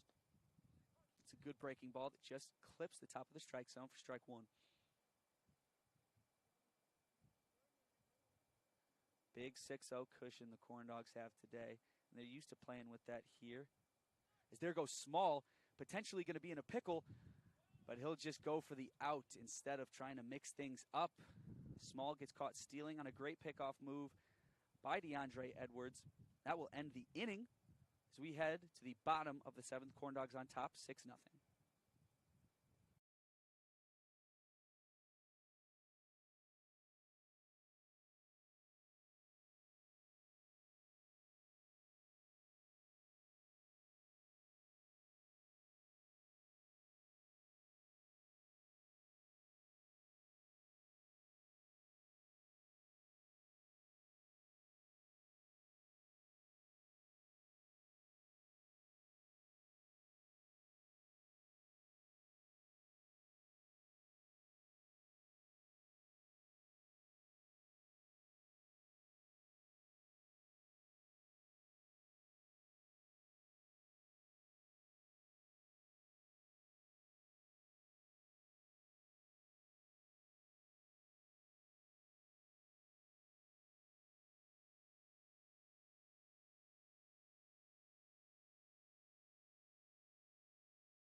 Welcome back. We've got a pitching change here for the Lake County Corn Dogs.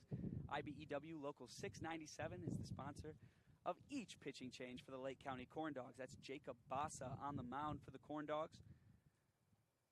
And here's another reminder that Attorney David Gladish represents clients that have cases involving personal injury, wrongful death, auto accidents, medical malpractice, and more.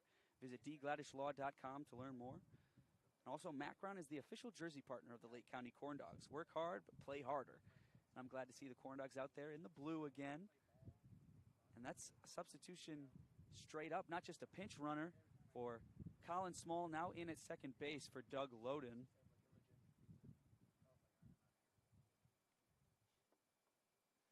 Have that entered in. There's a big cut for strike one.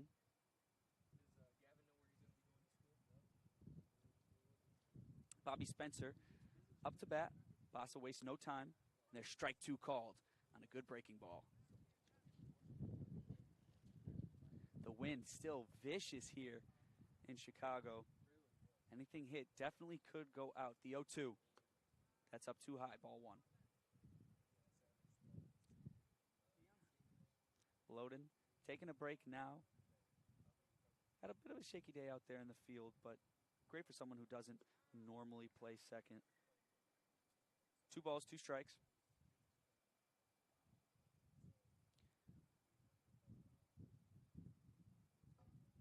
Comes the break even. Up too high, full count now. Good check swing by Spencer.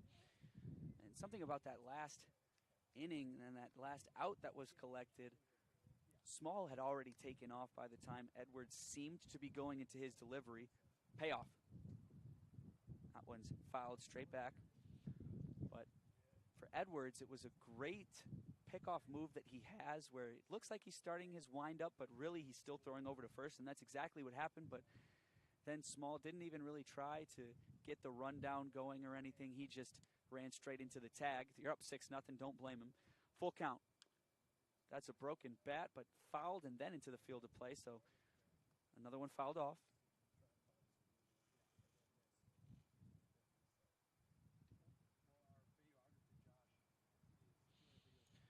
Spencer readjusts.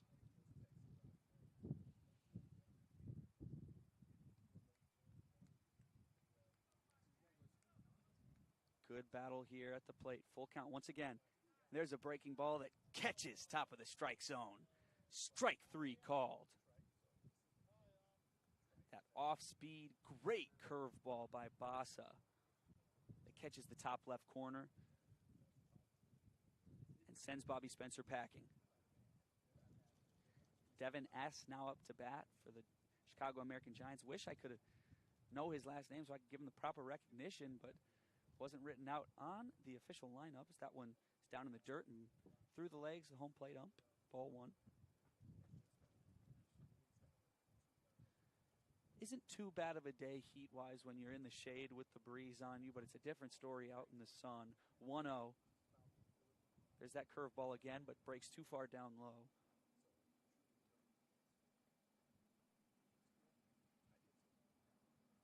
Two-0.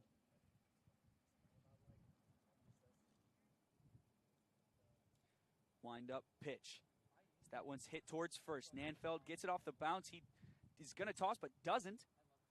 He gets the out for the 3 unassisted over at first. Was thinking about tossing it to Bassa, who really hustled his way over to first, but decides to grab the out himself. And there's 2 away for the Chicago American Giants. Bringing up Ethan P. And they're running out of time here. Down 6-0. It's great to call baseball here in Chicago as I can see the skyline off to my left. See the airlines flying over straight ahead. It really is a beautiful view here at the park. First pitch to Ethan P. Misses outside, ball one. One thing I will say is, me personally, I enjoy the skyline of Chicago a lot better than the skyline of New York. I think that the buildings here, 1-0, is up too high. Goes straight back. You know, you've got buildings such as Willis Tower, other great ones. I don't know the names of a lot of them, but a lot of iconic-looking buildings in Chicago. 2-0. That one's outside, ball 3. But then in New York, you know, obviously you have the One World Trade Center, you have the Empire State Building, the Chrysler Building. Those are smaller buildings. That one catches bottom of the strike zone, strike 1. But I just think that with the lack of diversity in the height in New York, it makes for a better skyline in Chicago. 3-1. That one gets a good piece of bat, and that falls into the gap right in front of Terry. There's a single for Ethan P. And for him, he moves to 2 for 3 on the day. Nick Avalos now up for the Chicago American Giants.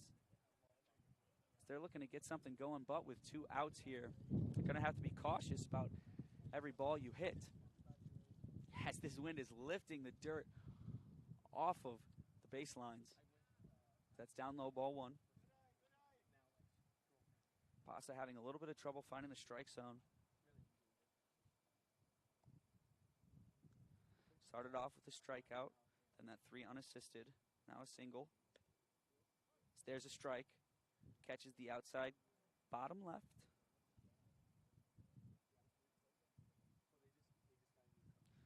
Runner at first. Pasa keeping an eye on him. 1-1. That one cuts a little bit too far inside, ball 2.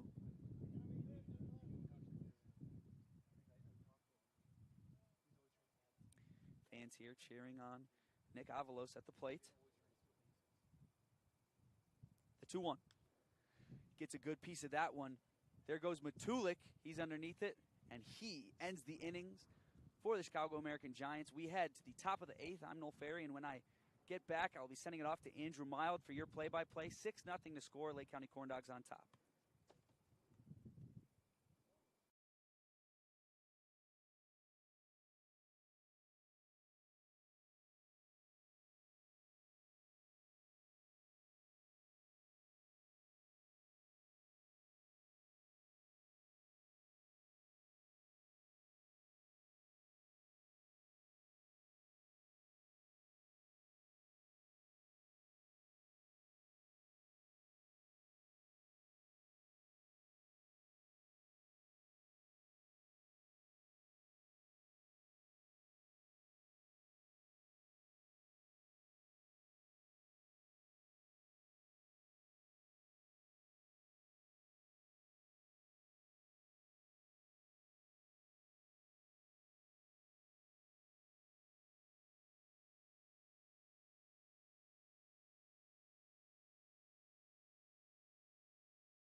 So he spells his name F-E-R-R-Y. Top of the 8th inning with the Corn Dogs leading this game 6-0. And Misprint is the official printing partner of the Lake County Corn Dogs. We specialize in delivering the highest quality signs and printing on time and within budget. Big or small, we do it all. Visit misprintindiana.com to learn more about our services. Off Square Brewing, the official brewing partner of the Lake County Corn Dogs. At Off Square Brewing, we strive to be just that, off square. We think and brew outside the box. And Off Square Brewing also sponsors the stat of the game, and the stat of the game for the Corn Dogs is they batted a .397 against the Chicago American Giants, and they swung the bat pretty well today, except for a good amount of strikeouts, as they have struck out 12 times today against the American Giants pitching. But right now, the Corn Dogs are sitting pretty, trying to shut out the American Giants for the second time in 3 games, as this is one of the best pitching staffs in the league. They came in with the best ERA in the league, the best opposing batting average in the league, best whip. So they're doing everything right. And they're going to add 14 more strikeouts to their already amazing total in the league. And there's plenty more, as they'll have to go through 2 more innings at this rate. 6-0. Ferry leads it off against DeAndre Edwards, who struck out the side. Edwards works on the third base side, and his first pitch is down and away, 1-0. And last time we were here, Noel, the game was called in the top of the 9th due to light, but with today being the summer solstice, we won't have to worry about that. No, it doesn't appear to be any exiting of light. Ferry takes a big cut, nothing light about that one, 1-1. And with the wind picking up and the shade starting to do its work, it's turned into a nice evening at the ballpark. It's been a quick one. It's 7:07. Upstairs is the breaking ball, 2-1. You know, Andrew, something I was talking about in this previous inning was how great of a view we really have here for this field. You can see the skyline off there and lots of trees to look at, too. It's really nice here. Ferry hits one off to the right. The wind holds it up, and it's going to push its way out of play. It took a long time to come down. 2-2. Yeah, that's one of the fun parts about heading to Chicago is once we get onto the Dan Ryan, you see the Sears Tower, but also known as the Willis Tower. But if someone that grew up before the name change, it always will be the Sears Tower, and that can also be said for the White Sox Stadium. Break even, and that stays up 3-2. A good take by Ferry. It's been the Sears, it's been the Willis. I've never actually been in the Sears Tower. I've always wanted to try out the part where you can stand on the glass roof, not roof, but glass room that hangs over the side of the building and looks straight down. 3-2. Ferry puts his hands out, plays spoiler there. 3-2. You know, I was actually able to do that one time in the Sears Tower, do the where you stand out on the glass, right. And it's something else when you're looking straight down at the alleyways that are underneath it. It's a little nerve-wracking. And is that 60 stories high? I think it might be even more than that. Wow. Yeah, I'm not quite sure. I thought it was 60 stories. I thought that's what the stat was, but I might be thinking of something else. May have to look that one up and see how high you actually are in like terms of feet and stories. Payoff pitch, ball in the dirt, and Jake Ferry works his way on base for the second time today as he'll go over the first base. Here comes Hayden Matulik. The sky deck on the Willis Tower is 1,353 feet in the air. Wow. I'm not 100% sure exactly how many stories that is, but, you know, if you want to count each floor as potentially 10 feet, then that would be 130 stories into the air. Pitch is up and in. Matulik have to get out of the way. I was thinking in terms of football field. So if you're 1,000 feet up, that's how many football fields. So football field is 300. Now you have to start doing feet. some converting here. It's a little bit. It's 4 football fields and a third. There we go. That's why you took that really tough class in math, as you mentioned it in our Southland Vikings broadcast in Hammond. If that's not it, I could be sounding really stupid right now. Pitch off the plate, 2-0. Your guess is as good as mine because I don't have a calculator out in front of me. Where's the other skyscraper that has the room where you... It's the John Hancock.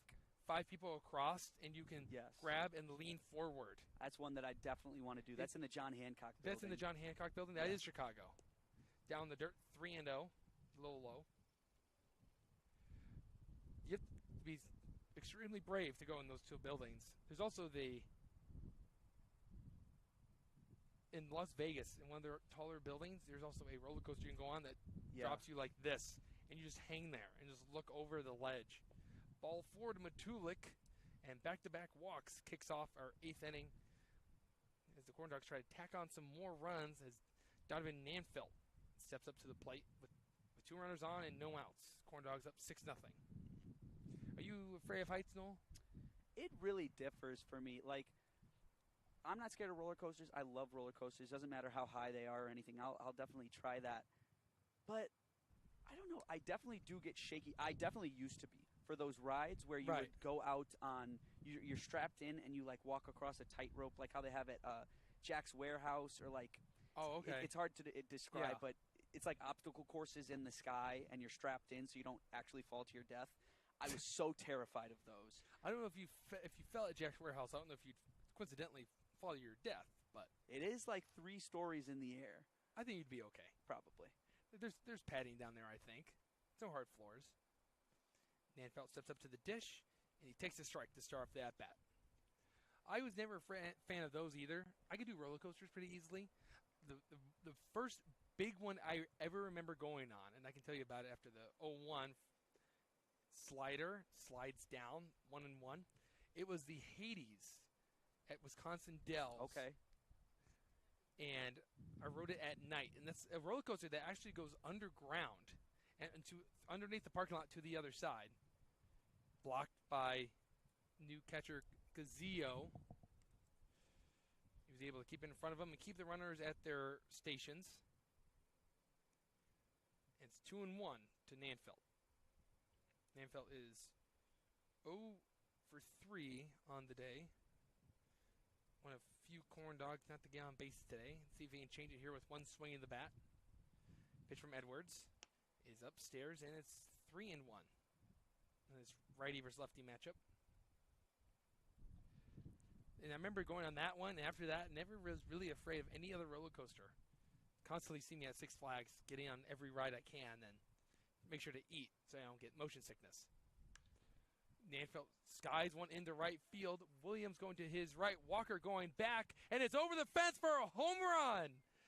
Punch a ticket for a 3-run Cowhide Joyride, and the Corn Dogs are up 9-0.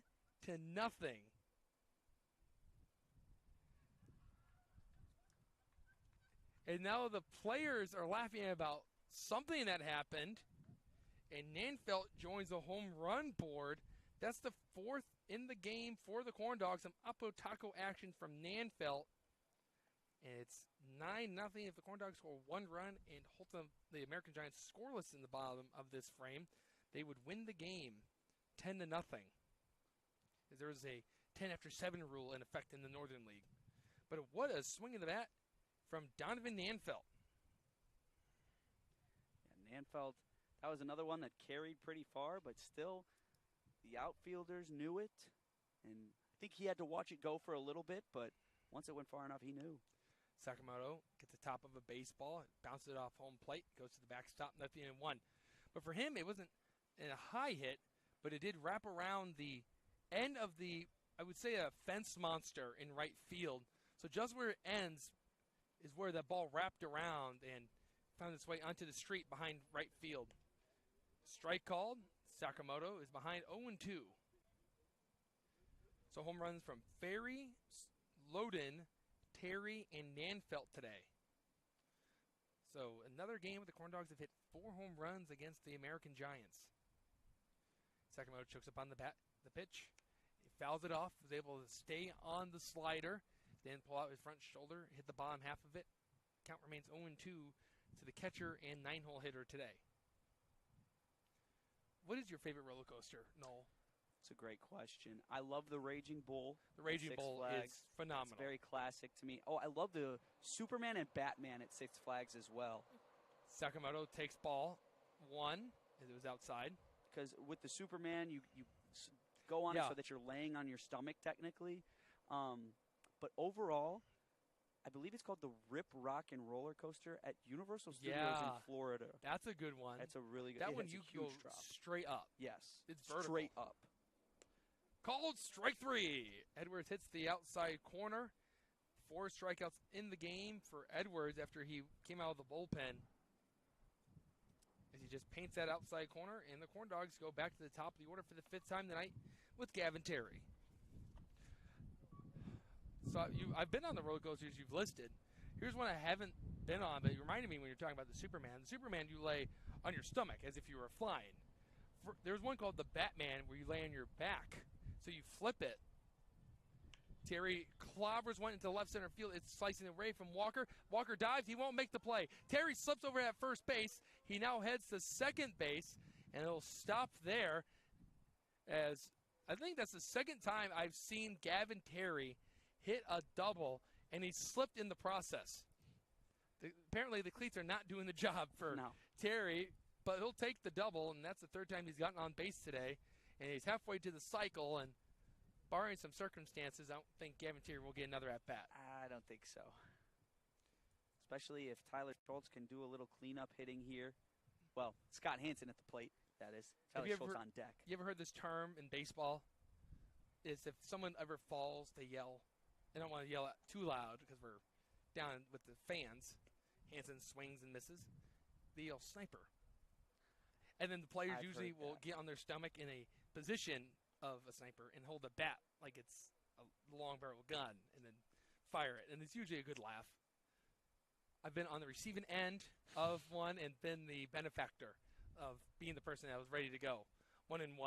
There was a time me and my friends had a good time with it and took a Gatorade bottle and taped it to the end of a bat, a wood bat, and would take the cap off and kind of drew taped the cap to the bottom of the Gatorade bottle.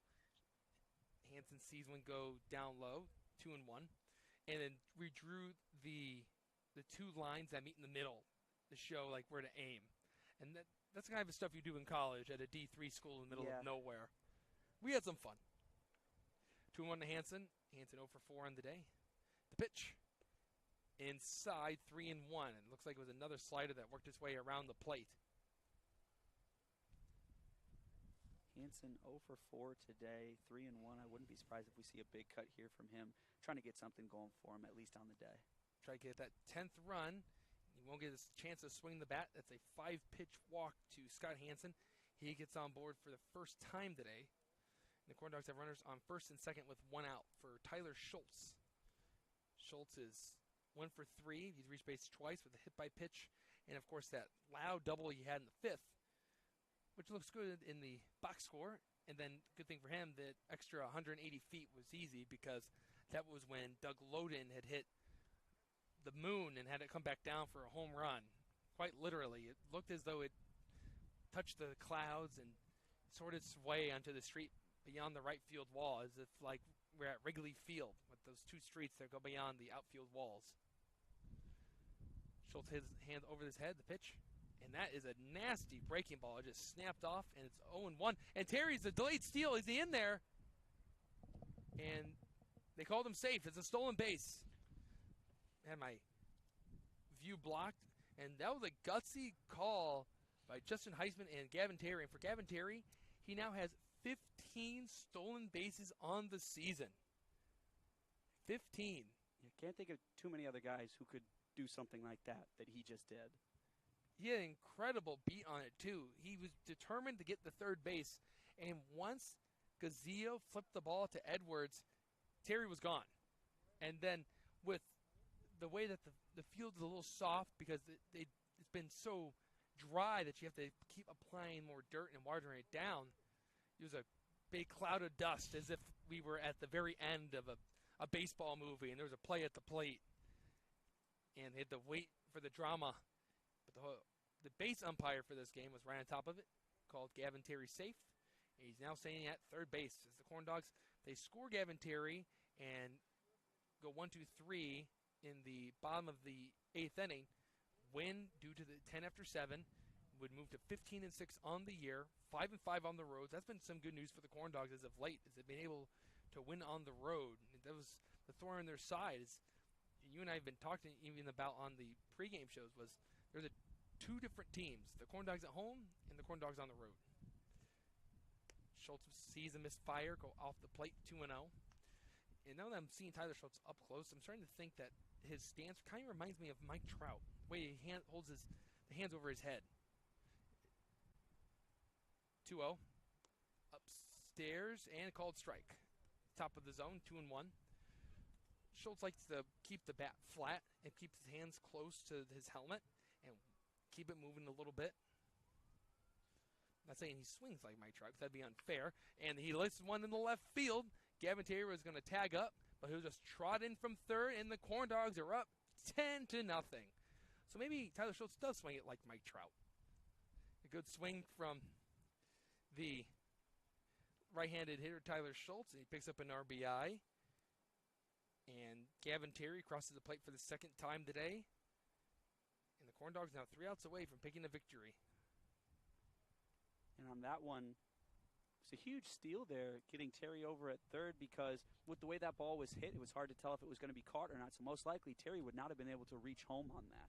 That RBI from Schultz is his 10th RBI.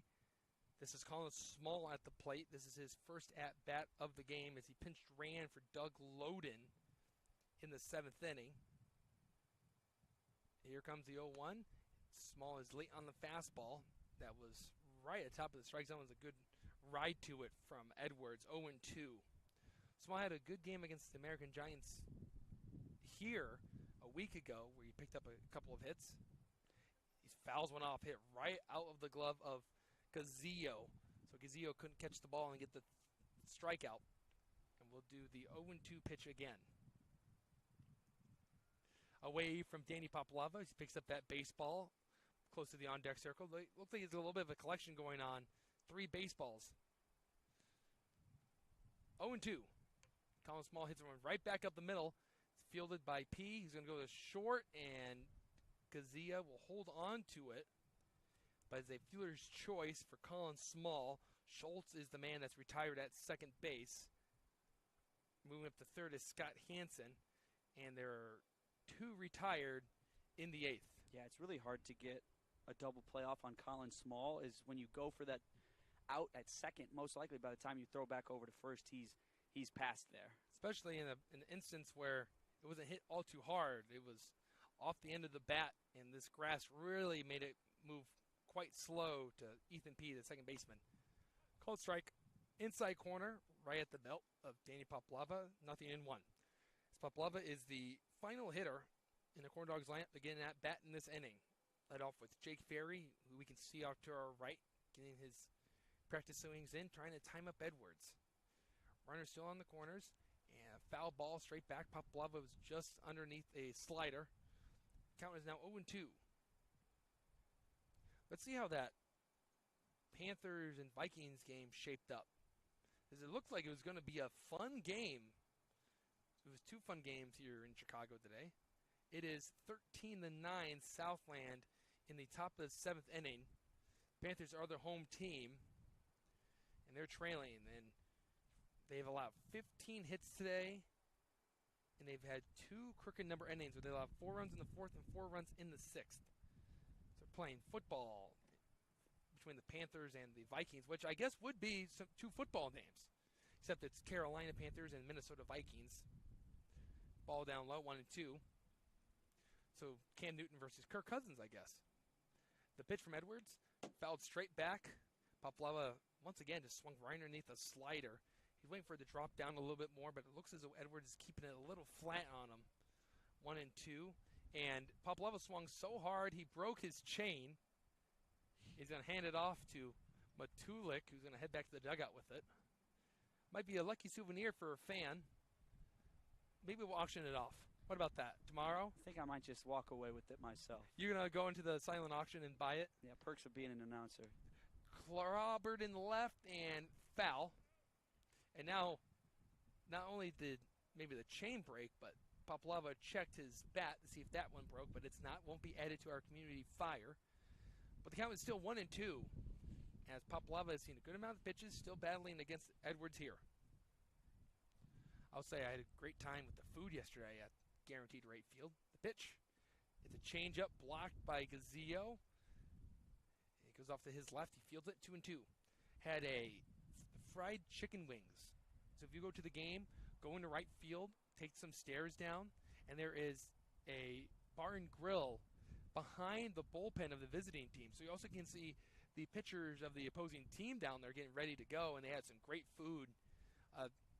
2-2. Poplava hits one hard in the right. Williams going to his right. He leaps, and he makes a grab. What a play by Williams to end the inning. That is an L9 from Danny Poplava to end the inning. And don't go anywhere. The Corn Dogs are 3 outs away from closing out this game and picking up their 5th road win on the season. You're watching Corn Dogs Baseball on the Corn Dogs Broadcasting Network.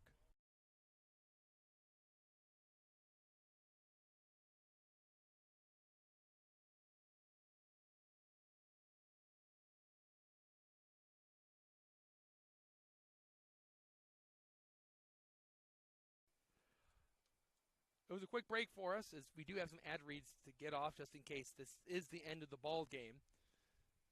Angel Island Knoll Ferry and Plumbers Local 210 is a proud partner of the Lake County Corn Dogs. We strive to provide and maintain education of apprentices and upgrading of journeymen in the plumbing industry.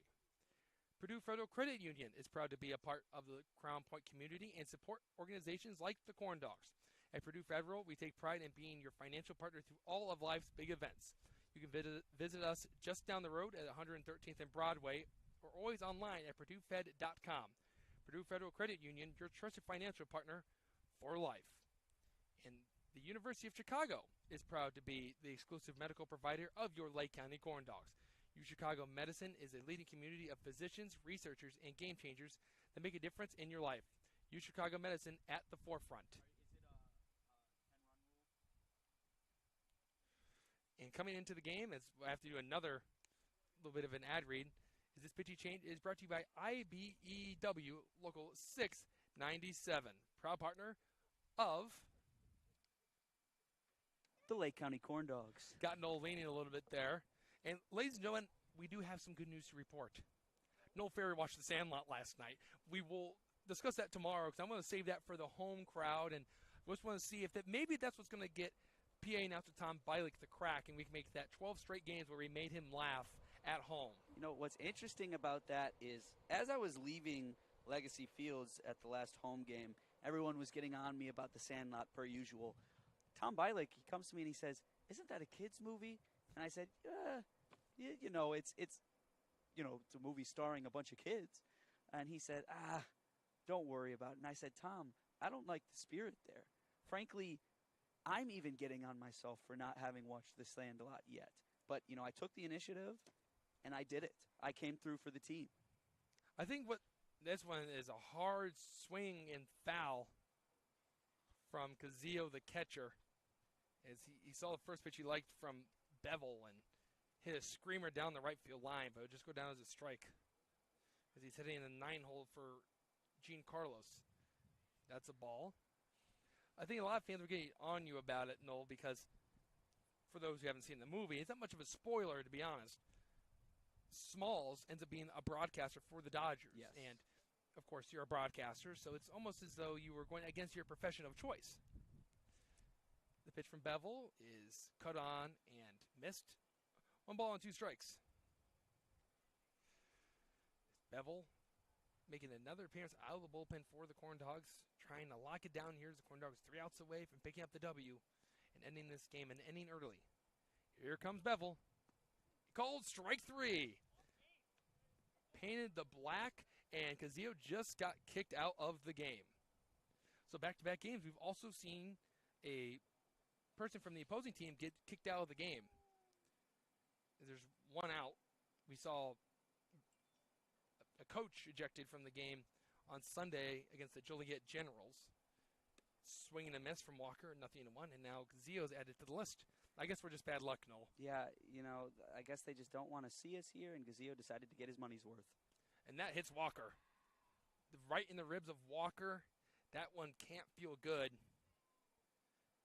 He seems to be doing all right. He's taking a slow walk over the first base, which you can after you get hit in the ribs like that. It's never fun. Being on the receiving end of that.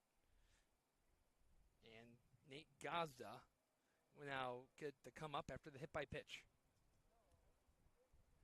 But back to the conversation on The Sandlot. If you had to rate it out of 10, 10 being the best, what would you rate the movie?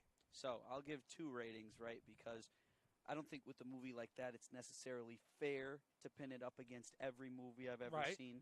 So in terms of just taking the movie for what it is and giving it a rating, I would actually give it an 8 out of 10. I was very surprised with how good the movie was. It wasn't what I was expecting. It was a little bit more mature than I was expecting. Strike starts off the bat to Gazda. Fastball on the out portion of the plate, 0-1. But, overall, in terms of ranking the movie against all other movies, probably a 6, I would say. But, you got to take it for what it is. Runner on the move. Walker is going down the second. The throw from Sakamoto. The tag is applied, and he's safe. Just got his hand in there was Trey Walker. It was a close play. Bang, bang, to say the least. But Walker is standing on second base, trying to extend this game to another inning. It's a good movie. It's a classic. I can see why it's a classic. You see, yeah, exactly. I remember when Ben Zobrist, when he was with the Cubs, wore the PF Flyers upstairs 2-1, and they were cleats. He wore them to a Cubs game as he rode his bike to the game with his cleats raced around his neck. So that was always really fun because Zobrist lived right off of Wrigley Field. Hit in the air, right side. Who wants it? Dan Felt calls for it, and he's the one that secures it at the bottom of his first baseman's glove. And there's 2 outs for Joshua Carter as the American Giants are down to their final out. There's always this time of the year for me. It's always December, usually, when baseball's over. You kind of gotten past the World Series that usually ends in late October, early November. Well, I would just watch nothing but baseball movies just because I miss it so much. Ball away, 1-0. I mean, The Natural, The Sandlot, Field of Dreams, For the Love of the Game, Bull Durham, Bang the Drum Slowly, which actually has Robert De Niro as a catcher for the Yankees. Carter misses the fastball 1-1. Major League 1-2. The second one's not too bad. The first one's just so good you can't really compare them. I'm trying to think if I'm missing another Kevin Costner baseball movie. I think I got them all. Another swing and a miss, 0-2. As Bevel is settled in after coming into the game for Jacob Bassa. Bassa had a good inning of work in the 8th. Here's the pitch, and it's hit hard in the left field. This should drive in the first run for the American Giants. Walker did not slow down. He hit the corner, and he crosses the plate. And the American Giants are on the board after a great swing from Carter. Fastball up and in. He turned on it, hit a screamer down the line, and Carter is 3 for 5 on the game. 3 for 4. 3 for 4 on the game. Now with an RBI, Walker gets the first run. It extends the inning for Josh Williams. From one Josh to another. Williams 0 for 3. The pitch is called strike, top of the zone, outside corner, 0-1. Well, and Corn Dogs fans, you know what that means. We get an extra inning of baseball here of Corn Dogs baseball. And it's not even extra innings. It's just regulation. Yeah, just regulation, yeah. As the sun is setting, you can see the shade has really cascaded over the field as Bevel is in the sun, but then everything else beyond that is shaded. So when Bevel releases the ball, it's in the sun, and it works its way down. It becomes a different shade. Outside, 2-1. Trying to think if I'm missing any other baseball movies. Oh, 8 Men Out is also a really good one. That one's about the 1919 White Sox. Williams misses a fastball, 2-2. That one also has Charlie Sheen, but he's not Rick Wild Thing Vaughn. He's actually the center fielder for the White Sox. It's 2-2, set at the belt. Here comes the pitch. Williams hits a screamer to the right side. He took some grass with it in the right field. Williams picks up his first hit. And for the Giants, that's their second hit in this inning, back-to-back. And Carter will be at second base. Bevel able to collect the first 2 outs relatively quickly, but now having some trouble closing out the inning, even letting up the run. That will make it not a 10-run game. Which is okay. That's fine. We'll see another inning. We love calling Corn Dogs baseball here. Especially in Chicago, which is by far my favorite city. Oh, yeah, easily. The Windy City, right off of Lake Michigan, not too far away from Guaranteed Rate Field. Soldier Field's not too far away either. I think it's a little bit further up the road from here, where the Chicago Bears attempt to play football. And ball gets passed as Carter Sakamoto tried to backhand it. And I'll pick up the baseball, and the American Giants will pick up a couple of free bases. Carter at third, Williams at second. You being a Seahawks fan the way it is, Noel, you get the free pass, and I guess your team traded away its best quarterback ever, but the Bears have never had the best quarterback ever. Foul ball. Probably 1-1. Best player ever. Well, that's an argument for another day. That is a stretch if you're saying Russell Wilson is the greatest Seahawk of all time. You're forgetting about Steve Largent. Steve Largent, yeah. Arguably top 5 receiver all time, more likely top 10. Easily the most underrated receiver of all time. In the dirt to the backstop. Here comes Carter, and he'll score as Sakamoto had no play there. It's now 10-2 as a couple of wild pitches have kicked to this backstop. And the American Giants have gotten onto the scoreboard. They're behind 8 runs late in the game. Corn Dogs still have 2 outs against Bobby Spencer in a 2-1 count. It's hit to the left side. Schultz rounds the baseball. He's going to throw on the run. Stretched by Nanfelt. He got him. A 6-3 play ends the inning, but not before the American Giants pick up 2 runs on 2 hits and no errors by the Corn Dogs. We'll go to the 9th. The Corn Dogs up by 8 runs. You're watching the Corn Dogs on the Corn Dogs Broadcasting Network.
Ninth inning of play, and the Corn Dogs are up on an 8-run cushion as Adon Vega checks into the ball game. And Noel, here it is again. Every pitching change this season is brought to you by IBEW, Local 697.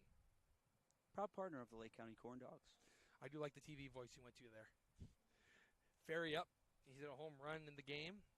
He'll face another lefty as the American Giants have now used 3 southpaws in this game. White, Edwards, and Vega. Vega goes into his windup, and his first pitch is just off the plate, 1-0. I think there's a good chance I might end up at Backcourt Bar and Grill after this. Really? I think my certificate's still in the car that they gave us for attending the event at Crown Antique Mall. Might have to go over there and get myself some good food. So got some good stuff. Upstairs 2-0, and it works out both too. No, because they also have Off Square Brewing there, so you get a little bit of Backcourt Bar and Grill food, Off Square Brewing. You can't beat it. It's fantastic. 2-0. Pause by Vega. He steps into his windup, comes towards the mound, and there's a ball down low, 3-0. Been thinking about Backcourt Bar and Grill since we went there. It was so good. It was actually amazing. Yeah.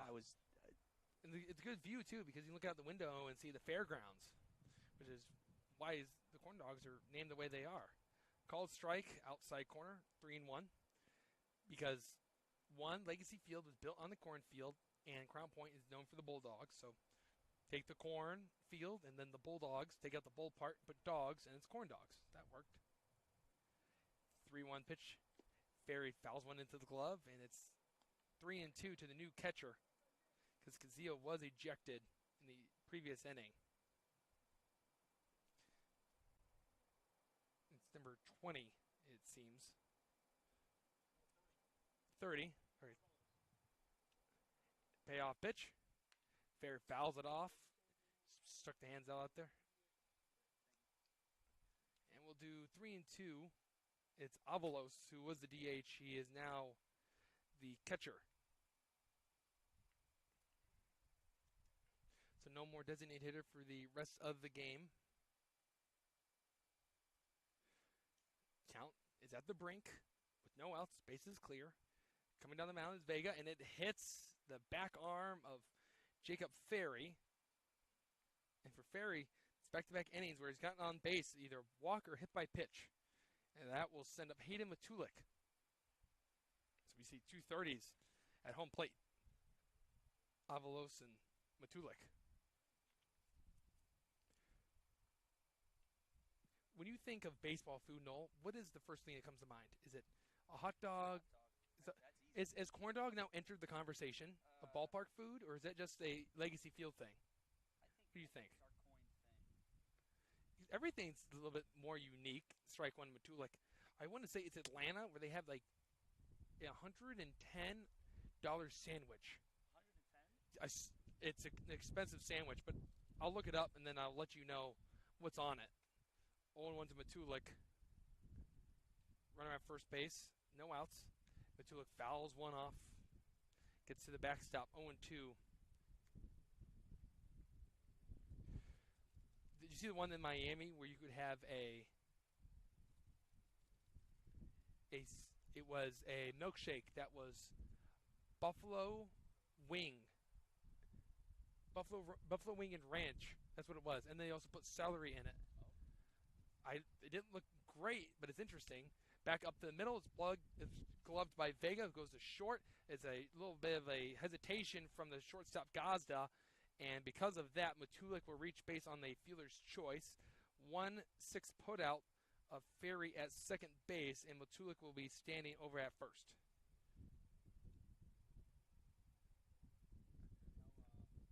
Classic thing in a lot of stadiums is the helmet nachos. A lot of places do that where they have a plastic helmet of that specific Yes. and they put the nachos inside. I had ice cream versions of that. Yep, at Wrigley Field, the mini ones. So I found it. It's 151. And it was actually a limited time where it was $25,000. Strike the Nanfelt. It's not because of the sandwich itself. You could get the sandwich, but also a limited edition World Series ring. Yeah, for the true fans that want to spend 25 grand on a sandwich in the World Series ring from the Atlanta Braves for their 2021 season, outside to Nanfelt, 1-1. The burger is a half pound of Wagyu beef smothered in Tillamook cheddar and topped with grilled lobster tail, gold leaf wrapped faux gras. I'm glad you know your French. I don't. I like what you went with. Here's the pitch, down low. 2-1. Okay, we were at faux gras, a cage-free fried egg, heirloom tomato, bib lettuce, and truffle aioli. Yeah, if you are reading the ingredients on the burger and you're having a hard time with it, you know it has to be good. That's just a good rule of thumb if you're ever looking to find some good food. And it's 3-1.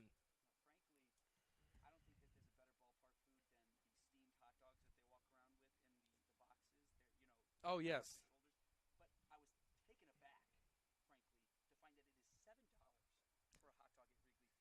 but only $1.50 at Legacy Fields. Dan Felt tried to go for home run number 2. He missed, and now a full count. Then you go to Texas, and they have the broomstick hot dog, and is $27.50, and it is a 2-foot all beef hot dog smothered in chili, nacho cheese, jalapenos, and caramelized onion, and it weighs about 3 pounds. Pitch, and Dan Felt's down on strikes. It's the heater that goes right past him, and there's the first strikeout for Vega since he's checked in, and there's now 2 outs in the inning.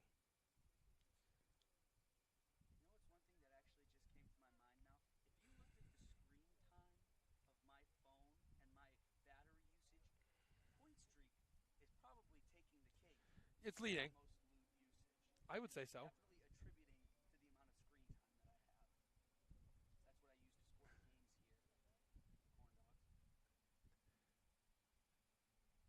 Sakamoto tries his hand at the plate again, and there's a slider that backdoors Sakamoto for strike 1. Corn Dogs up 10-2 with 2 outs. Sorry for not updating the scoreboard. I've been more interested in the food we've been talking about that you can see at these different ballparks. It's called the Buffalo Wing Milkshake.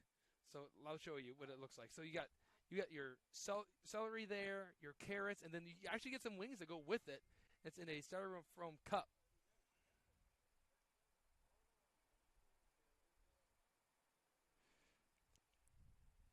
Sakamoto at the plate. Here's the pitch. Swing and a miss. 0-2 now. But yeah, I mean, I don't know what that would taste like. We also have the blue cheese. It looks like in other areas. But I'm willing to try it. What would go into that?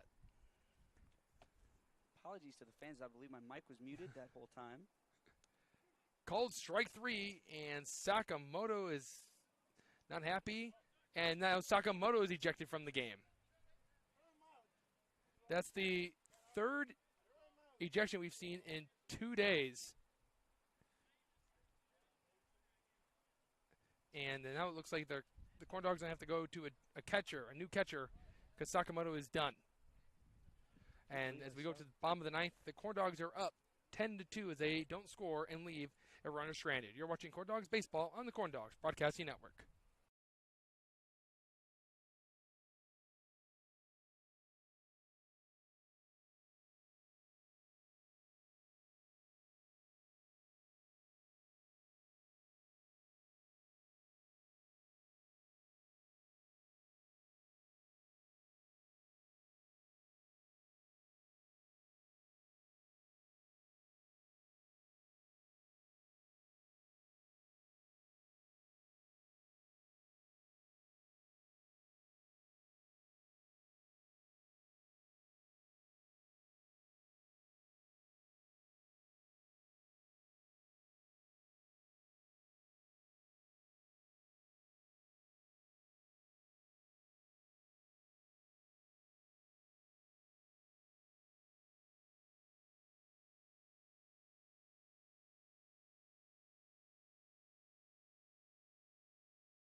bottom of the ninth.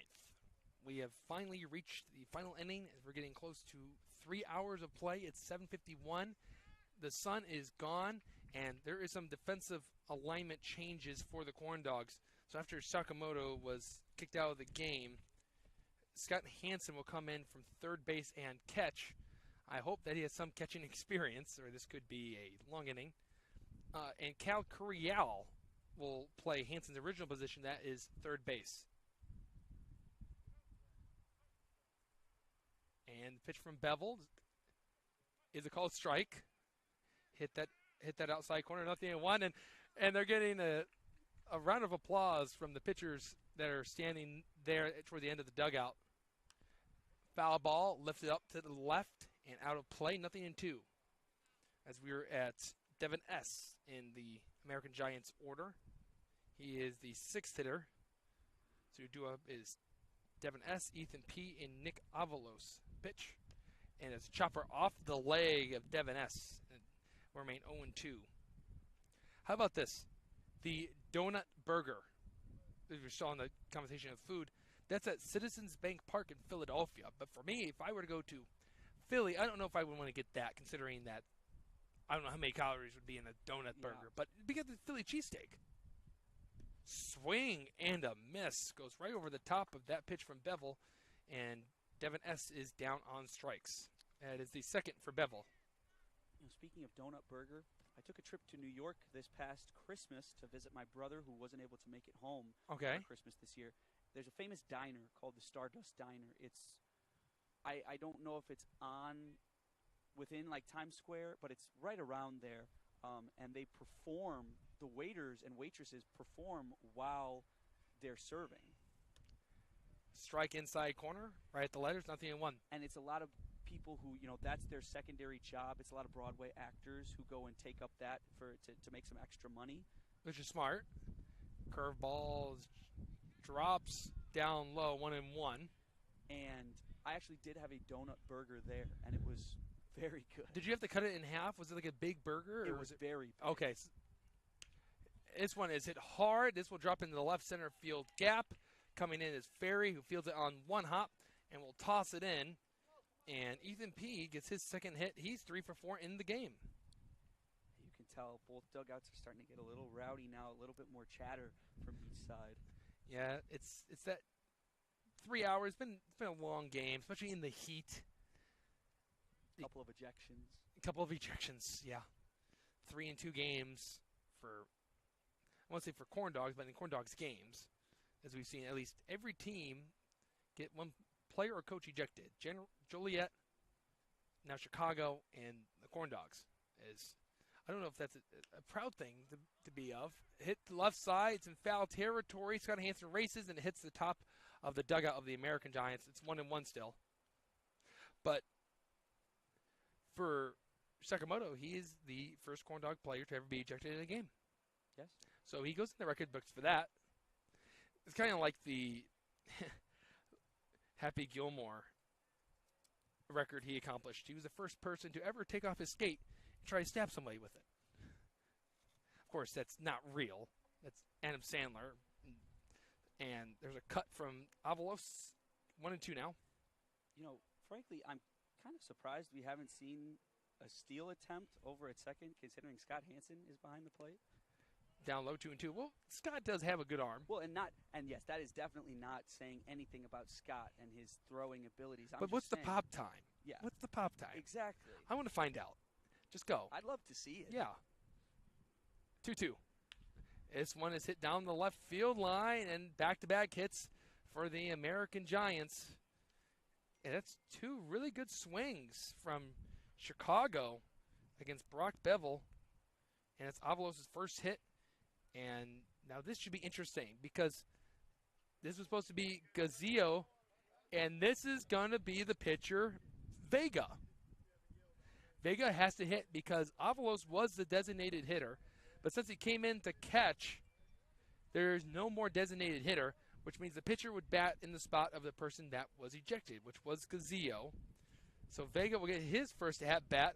I'm guessing on the season. I haven't got a chance to look at the stats, but with him being a pitcher.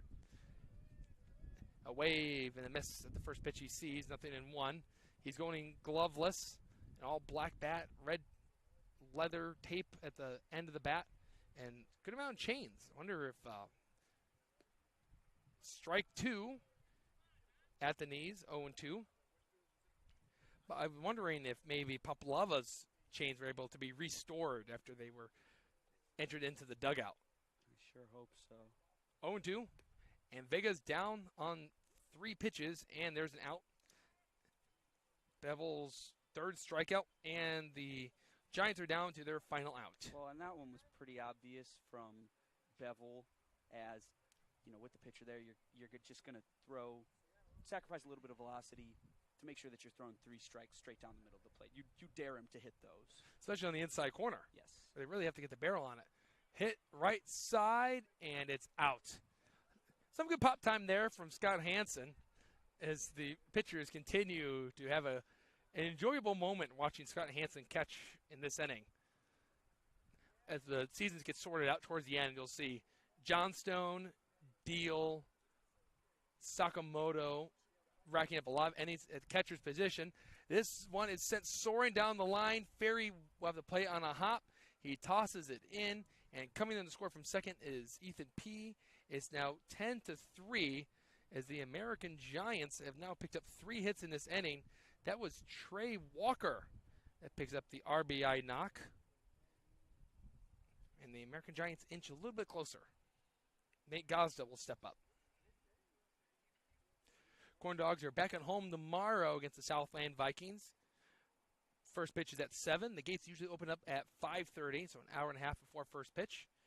Hope that we see a good amount of fans at the ballpark, and we've seen a good amount of fans at the ballpark for every home game, it seems like, even on the day where it rained right before first pitch against the Southland Vikings.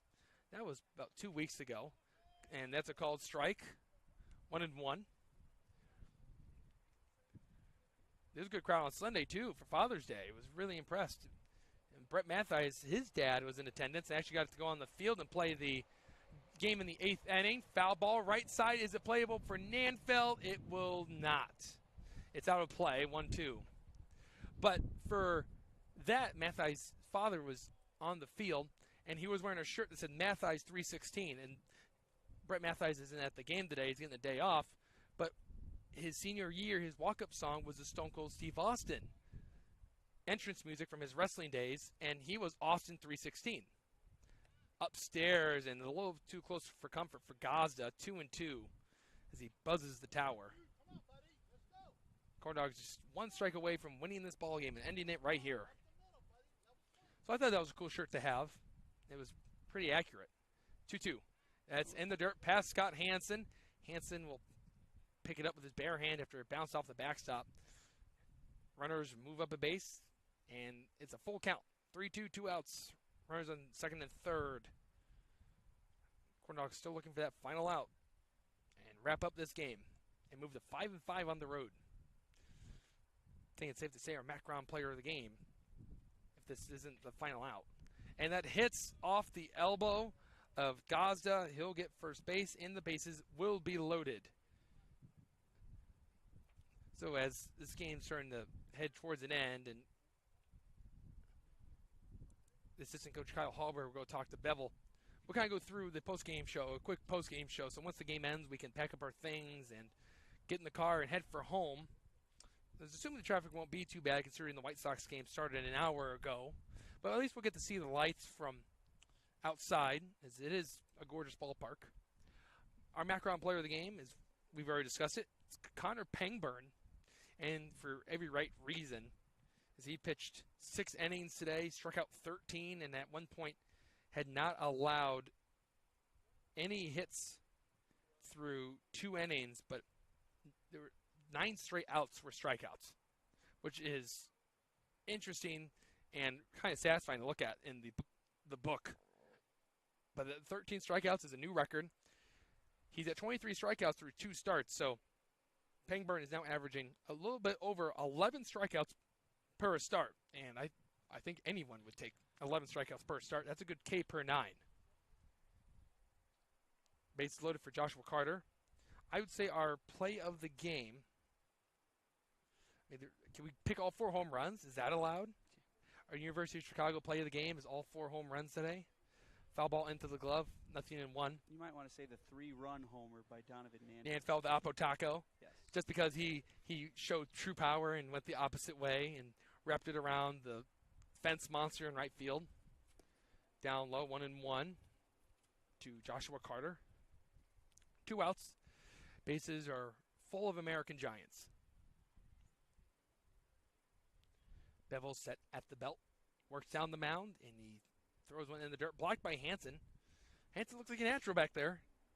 2-1. Yeah, I honestly have barely even been able to tell the difference. Yeah, if you're not noticing that the catcher behind the plate is doing a bad job, then he must be doing a good job. Ball 3, up and in. And the hair-friendly count for Carter with these bases juiced for the Giants.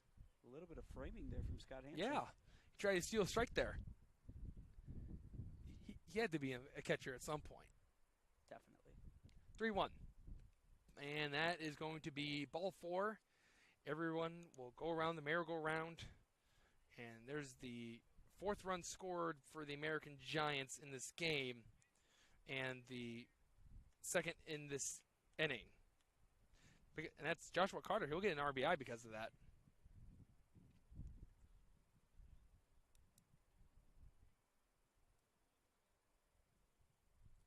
And that will send up Josh Williams. The thing about Chicago that I've always enjoyed is, I think maybe the underdog aspect of it. Strike to Williams. Because you look at some sports stars like Derrick Rose or Patrick Beverly that made it even despite the odds. Foul ball to the left is in on the hands, 0-2. And people always think about Philadelphia being an underdog city, but what about Chicago? They had the lovable losers on the north side, made the playoffs here and there. The Bears are the Bears. But when Chicago wins, everyone just goes around that team. It's always a fun atmosphere to be around. A swing and a miss, and that is strike 3, and this ball game is officially over. The Lake County Corn Dogs win by a final score of 10-4 as they hit 4 home runs by 4 different players. And this game ends at 8:04, so a runtime of 3 hours and 4 minutes. So we just ran over 3 hours of play today. Corn Dogs win this game 10-4. They move to 15-6. And the American Giants now have lost 5 straight games. They are now 3-12-1 and will drop 9 games behind the Corn Dogs for first place. For No Fair, I'm Andrew Miles. We thank you for watching today's broadcast. And we hope to see you tomorrow as the Corn Dogs take on the number 2 team, the Southland Vikings.